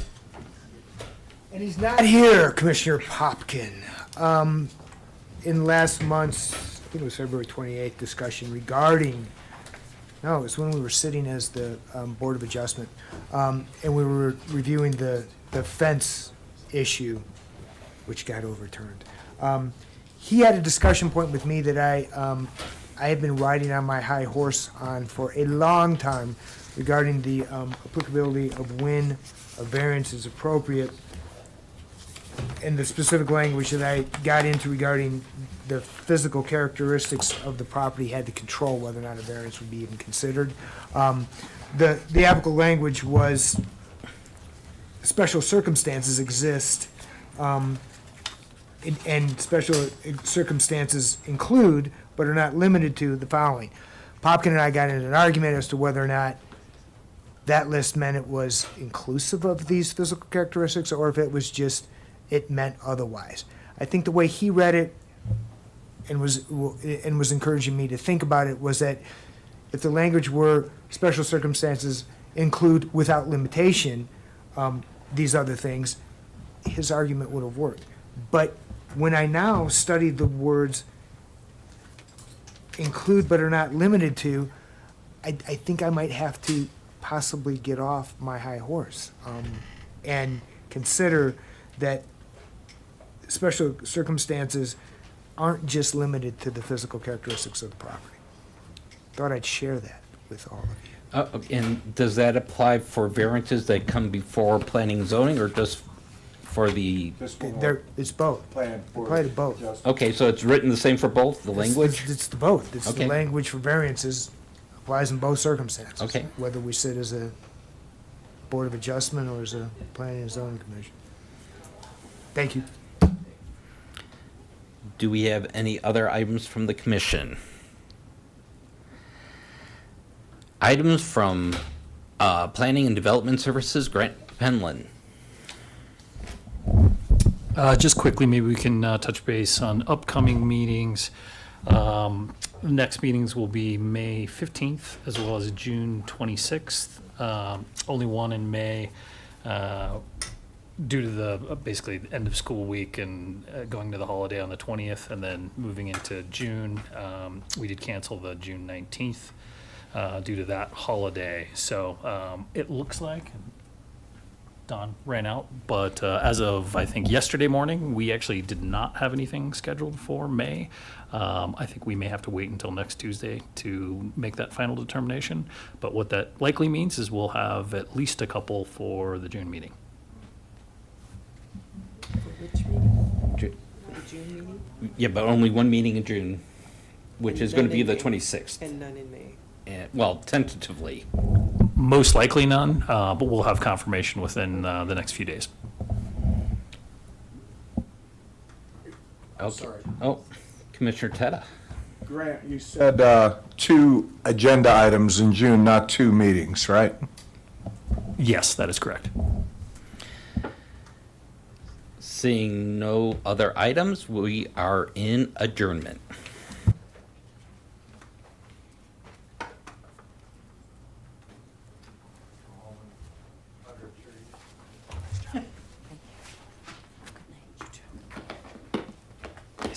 Is this ours?